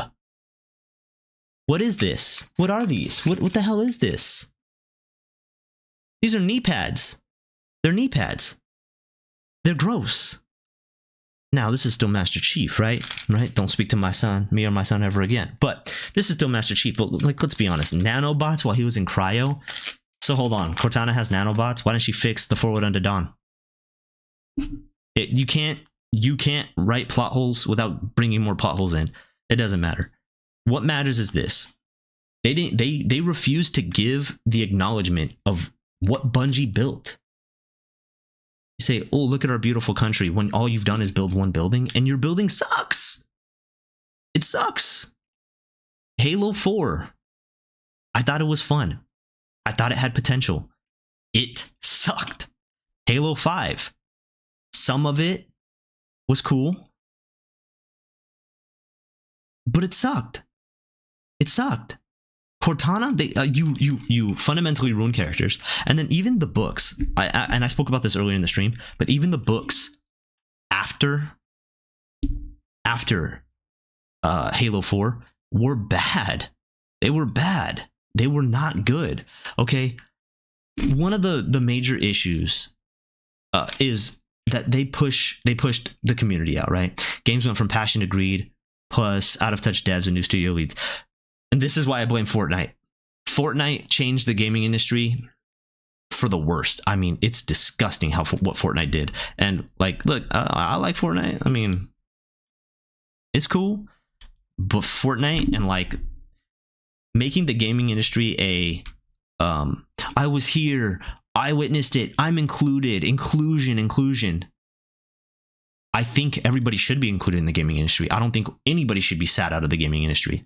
I think we should welcome everybody in it. But what you don't do is you capitalize off of fear of missing out by saying, here's this skin, and if you don't have this skin, you're not cool. Because that's what they did. And then they paid people to go and push that narrative, which changed the direction, the fundamental direction of how the gaming industry was. You can play it, it's free, but if you don't buy this crap, you're not cool, you're not good, are you even playing if you don't buy a Fortnite skin? Ew. I hated it. I can go into how Fortnite has ruined the gaming industry over and over and over. I mean, this is a laundry list. But you started with Halo 3 and you loved them. Reach went a little bit. Call of Duty, to be honest, 2 for 3 just ruined the whole thing. Yes, and don't get me started on the show. Yeah, Master Cheeks? Yeah. Don't get me started on the show. The show was a mistake. I don't think they should have done a different Halo story. I always go back to saying how Ghost of Onyx should be a game and also should be like, if they were going to do a TV series about Halo, that is what they should have done. But let's just be real. Don't touch Halo when it comes to I would have rather seen Halo Reach, the game, not necessarily the book, but the game be a TV show, because I feel like how we played through Halo Reach and how the levels design were, that would have been great. Seeing the fall of Reach from the perspective of Noble Team, right? The only issue is they go, well, Noble Team, well, what about Noble 6? Who is he? You don't have to show his face. You don't. Snake Eyes in G.I. Joe, he doesn't show his face. Well, he doesn't even talk, right? Still a good character. I know that in the books, Master Chief takes off his helmet and he talks and all this stuff, but I just feel like they didn't need to do that. They didn't need to do that in the show. And I didn't need to see his butthole. I'm sorry. There's no circumstance where I need to see my hero from my childhood. I don't need to see this guy's anus. I don't. And I also don't need to see him awkwardly lose his virginity. Oh my God. Stake me. I hate that. Oh yeah, what they did with the rookie. I mean, look, you want to know something? I'm going to grab my ODST helmet, right? Because this is how much it hurt me.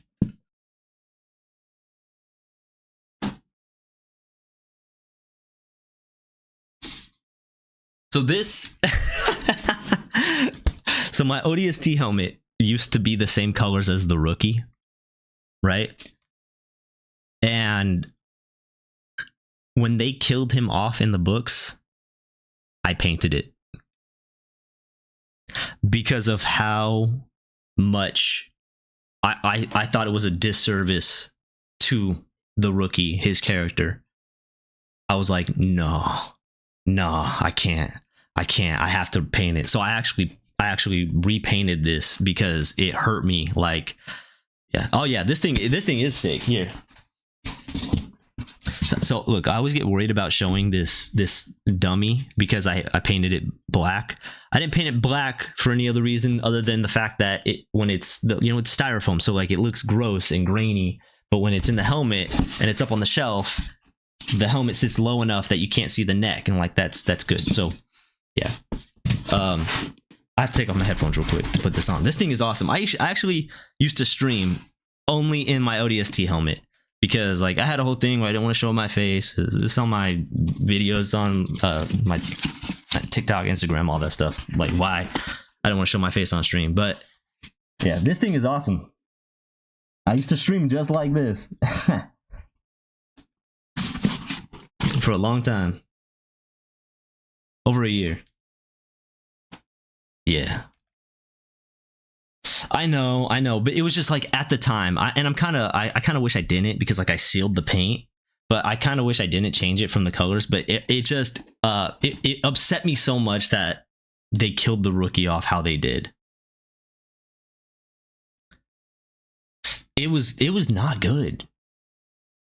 Metal Gear is, I can tell by the name, Liquid Snake. Yeah, Metal Gear is one of the greatest franchises ever, and I'm glad that is a franchise that has not been messed up by the makers of it. It's weird. It's got some weird elements to it, right? But that's what makes it unique. That's what I love. Metal Gear Solid 3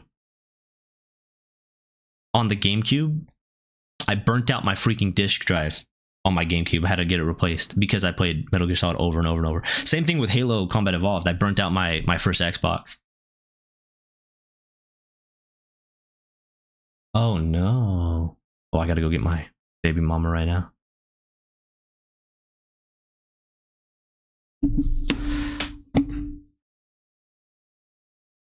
They messed up the online with Delta. Well, I guess nothing's perfect. I guess nothing's perfect, so to speak.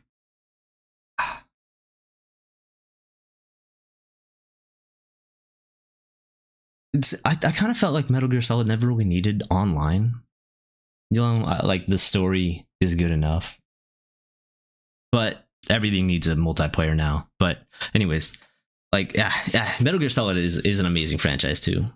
But just with Halo, it just do you know what they need to do? They need to go through and they need to, I'll have to look into it. I got a baby and like, so like I wish I could stream more often. It's all about time and stuff. Like I have a 5-month-old baby and I'm recovering from like having cancer and stuff. So like I'm tired a lot. I'm still tired. I'll be tired for another year, they said. But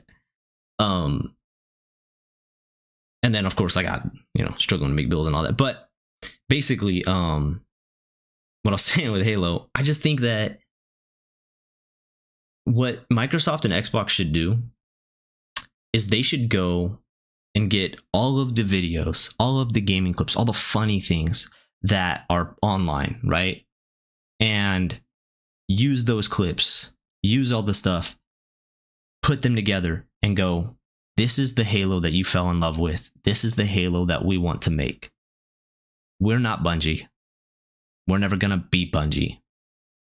But we can try to at least make you guys feel how Halo made you feel. And then from there, have some compassion. Have some semblance of acknowledgement for what we are as Halo fans. The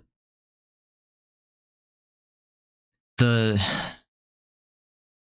biggest thing about Halo is we're willing. We want it. We're like, we want it so bad. We like, please give me Halo, please. We want it so bad. We want those memories back.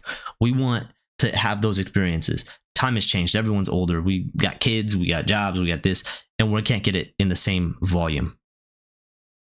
But we can still get it if it's presented to us. I really do think that this Halo remake is a massive opportunity for them to bring back something beautiful, but bring it back on the scaffolding or the bones. Bring it back on the bones of what Bungie gave us. I'm not trying to discredit 343 and what they've done. They put a lot of money, they put a lot of time, and they're the ones, now Halo Studios that have the reins to Halo. But what they need to do is do right by Halo fans. You want to bring Halo back? You want to give us it? Acknowledge all the greatness that came before you. Build off of that. Don't change it because in spite of things. And I know that they were pissed when what happened with Bungie happened. Microsoft was pissed. They were like, yeah, that's fine. You want to change Halo? That's fine. Don't give Bungie any credit. But we have to acknowledge the truth about the situation. There is no Halo without Bungie. Even now, because what they gave us is what we have. And I'm going to argue this too. Let's just say hypothetically that 343 was the studio that created Halo. I don't think that 343, if they created Halo from the start, it would be what it is. I don't. I know them. Once all my buds are having kids. I'm really sorry to hear that, bro. I lost my dad last year to cancer. Yeah, dude. Sorry for your loss. Yeah, cancer sucks. Take care of yourself. Go to the doctor, get checked out. If you're curious about something, ask about it. Don't be afraid. Me, I ignored it. I got told I had cancer and I laughed. I was like, nah. And that was a mistake on my behalf. I used to be 209 pounds. I was muscle steel and sex appeal. And then I went from 209 pounds to 93 pounds. And chemotherapy and yeah, cancer takes it. So my condolences, man. I know it's hard. I had cancer during COVID, so I had to worry about COVID and cancer and my whole life. It sucked. It sucked so bad during that time period. I got divorced, because I couldn't have kids. Right, it's a whole thing. Now I have a baby. Funny enough, right? But. And we're on the up, we're healing. But yeah, I went to 21 funerals and I lost 14 of my friends because these are people that I met along my cancer journey. And just over the 4 years, unfortunately, I lost 14 of them, including my best friend, Will.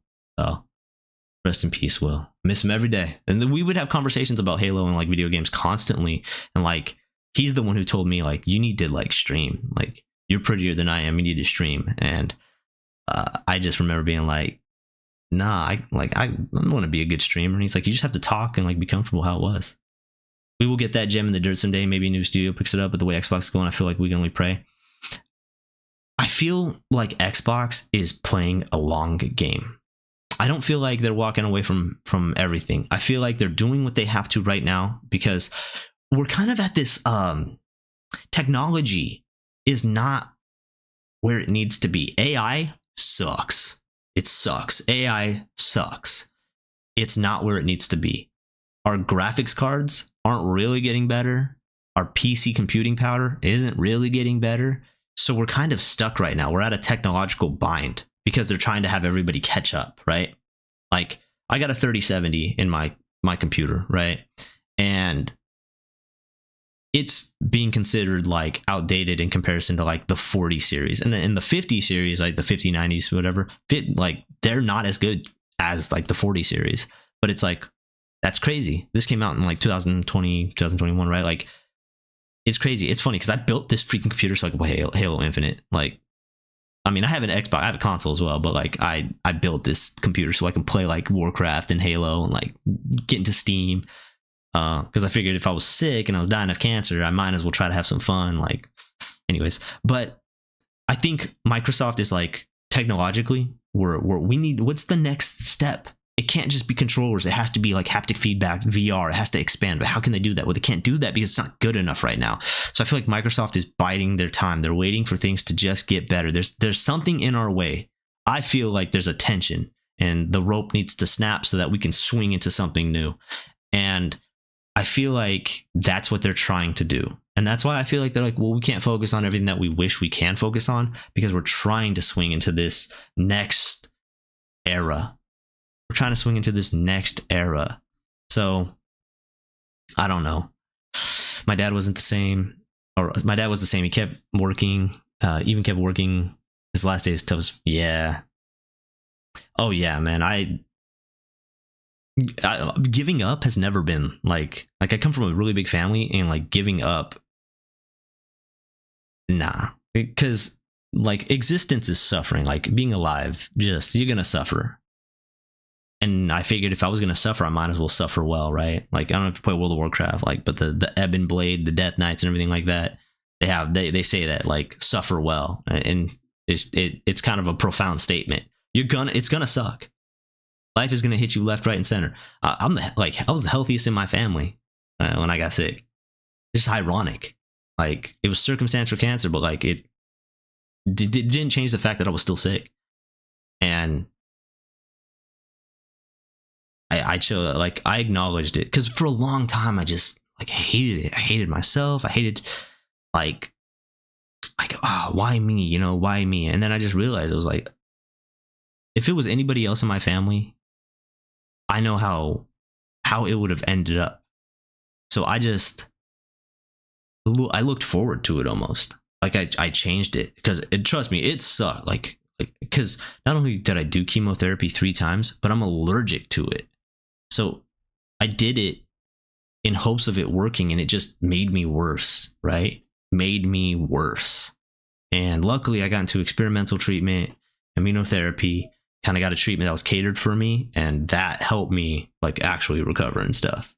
But once you have cancer, like no matter what, like even if you like go into remission, you still have like a 3-year buffer where you could fall back. And I'm only 2 years out, so we're still in a buffer zone. Like we're in this buffer zone of like, am I gonna get sicker? Am I gonna, what's gonna happen? But yeah, it's suffering, but the fruit you bear at the end. That's what I'm trying to do. I think that's what I'm trying to. I mean, I have a baby now. I moved out of the state I was in. Now we're in Texas. Got a big booty goth GF. It's pretty good actually. So make the most of it. Live, love, learn. That is absolutely a true statement. That's absolutely a true statement. That's what we're aiming for with like my streaming channel. But well, with me just streaming, I'm 32. I know. I don't know if I look older because I recently shaved my head, or younger, but I'm in my early 30s. I think I hear the baby. I hear the baby. Let's go get the baby. Hold on.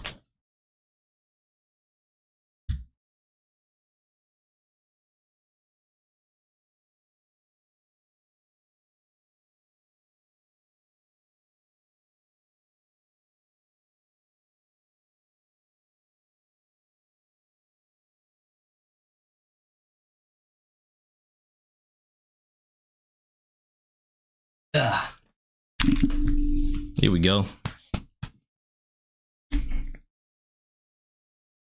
He was napping.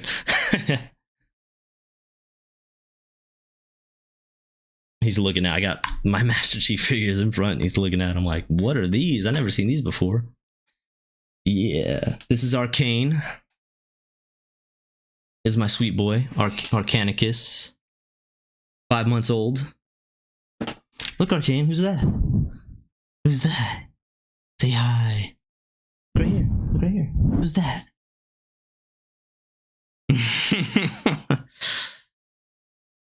Yeah.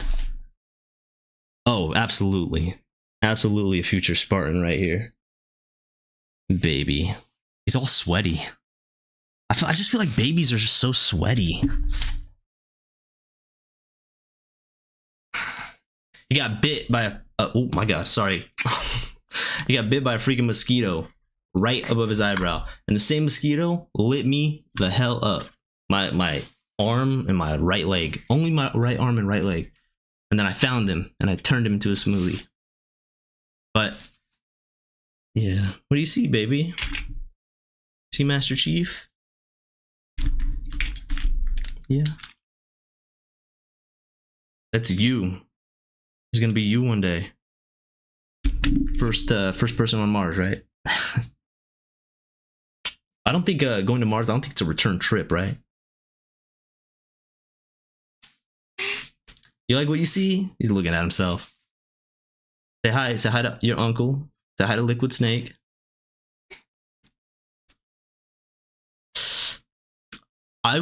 When I was your age, I was obviously sick with cancer, so I didn't think I would be able to have children, right? In fact, I was told that I wouldn't be able to have children. I was told I wouldn't be able to have children for like 4 years. And then little miracles happen. I was saying it raw. I was like, can't have kids? Bet. And then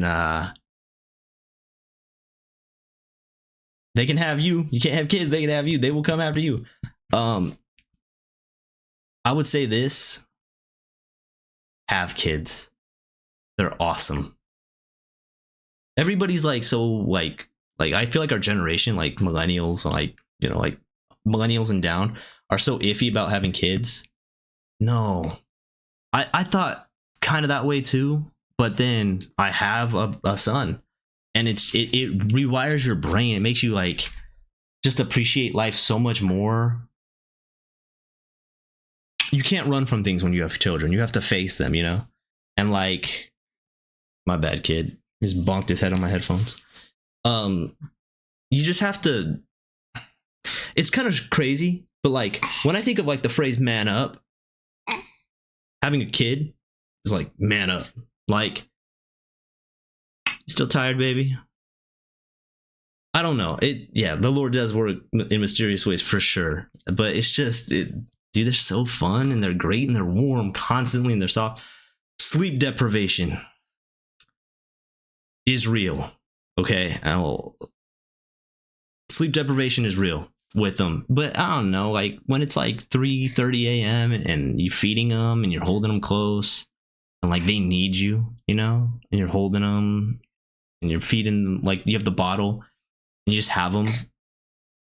In that moment, you're like, I don't need to sleep. I just need this little man. Like, they're great. Ah, man. But yeah, we're gonna still be talking about Halo and everything. I think he's ripping Ash right now. He is. I think he's making a mess in his diaper. Gosh. Strange to make the comparison, but I was left with my dad's brother's dog who passed away as well. And man, I look at him like, absolutely, man. It's not a strange comparison at all. Absolutely. It's like crazy because like he's a representation of me, right? And like when I look at him, I think of all my mistakes, right?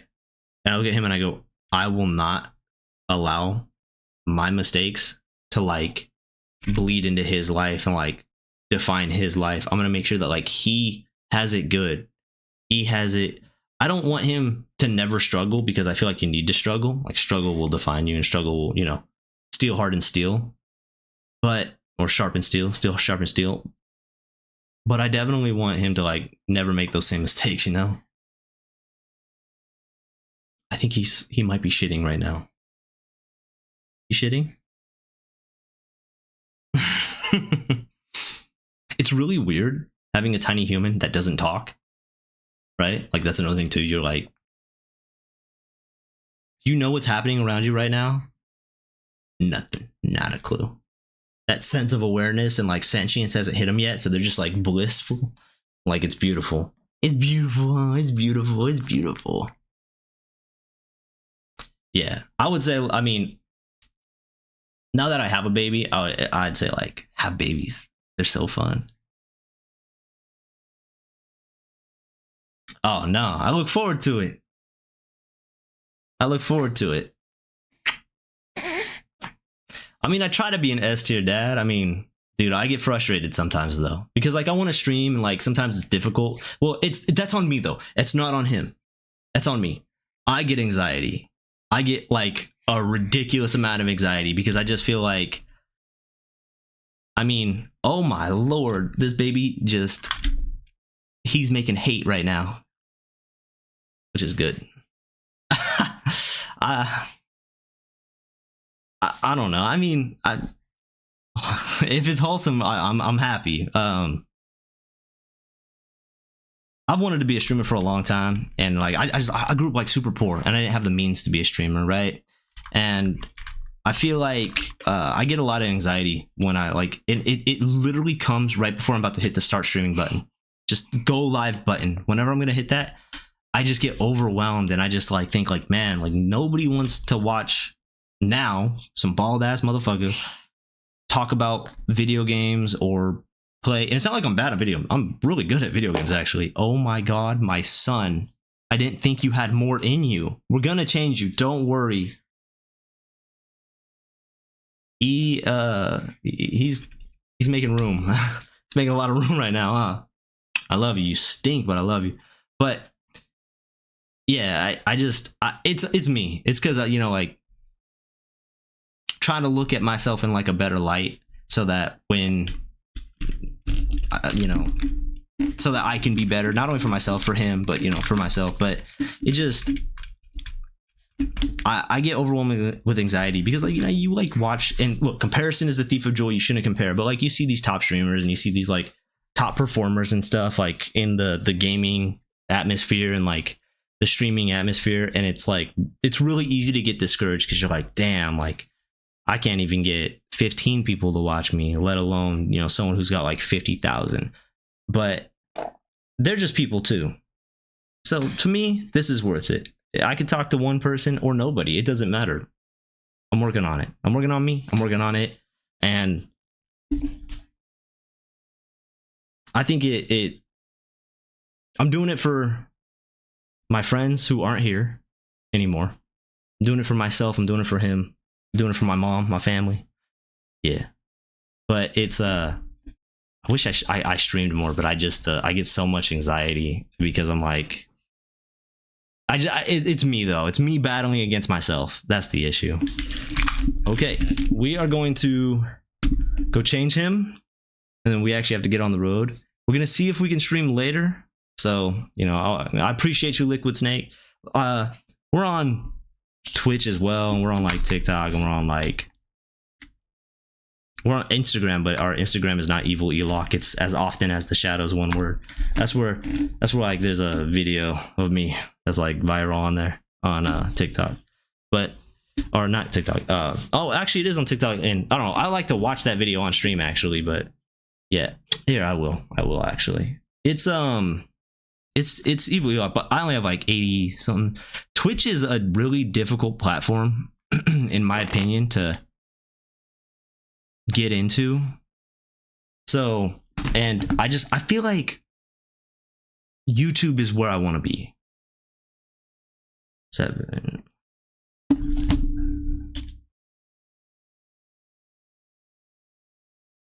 Go. We'll drop the link though.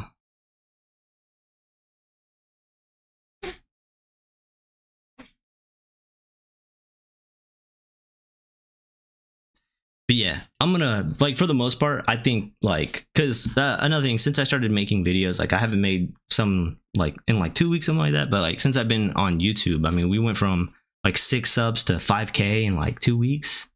So I think YouTube is just a better place to grow. And then like, I want a multi-platform stream like eventually, but this is, I don't know. I want wholesome content, and like I want like a good quality time, because this is another thing too. I feel like top streamers just do not care about their audiences. They just don't see them. But for me, you guys are all important. Liquid Snake, you're important.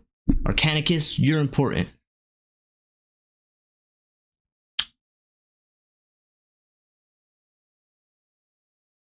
from what I learned from streaming is you always talk as if you got 100 views. That's true. Even if you're streaming to the void.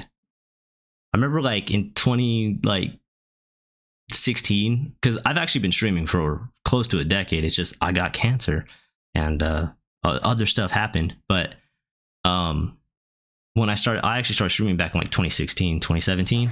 But I remember that like at one point I was on Mixer and I actually had like 17,000 followers and stuff. It was a whole thing, you know. Mixer's RIP Mixer. But I remember that like I would just stream to my mom when I first started, and my mom would be watching me. Like, yeah, my mom's the best though. So, but we do gotta go. We had to do two things. We had to go pay rent. We gotta go change him, and I have to go get my baby mama. So thank you for popping in, Liquid Snake, and thank you everyone else, all the lurkers and everyone else who's been hanging out. I appreciate you guys. This was kind of a shorter stream. I want to typically do like 4 hours, but it just I have to. One, he woke up earlier than estimated. He just destroyed this diaper, and I have to go pick up my baby mama because her car has a flat tire. So, anyways, I love y'all, and well, hopefully we can stream more when I come back. I do got to clean my apartment and stuff, but yeah, man. Yeah, I hope you have a blessed day too. Hope you have a blessed day too, brother. And we'll be back. Say bye, Arcane. Say bye. Look up here. Look up here. Look up here. All right. Bye, everyone. Love, peace, chicken grease.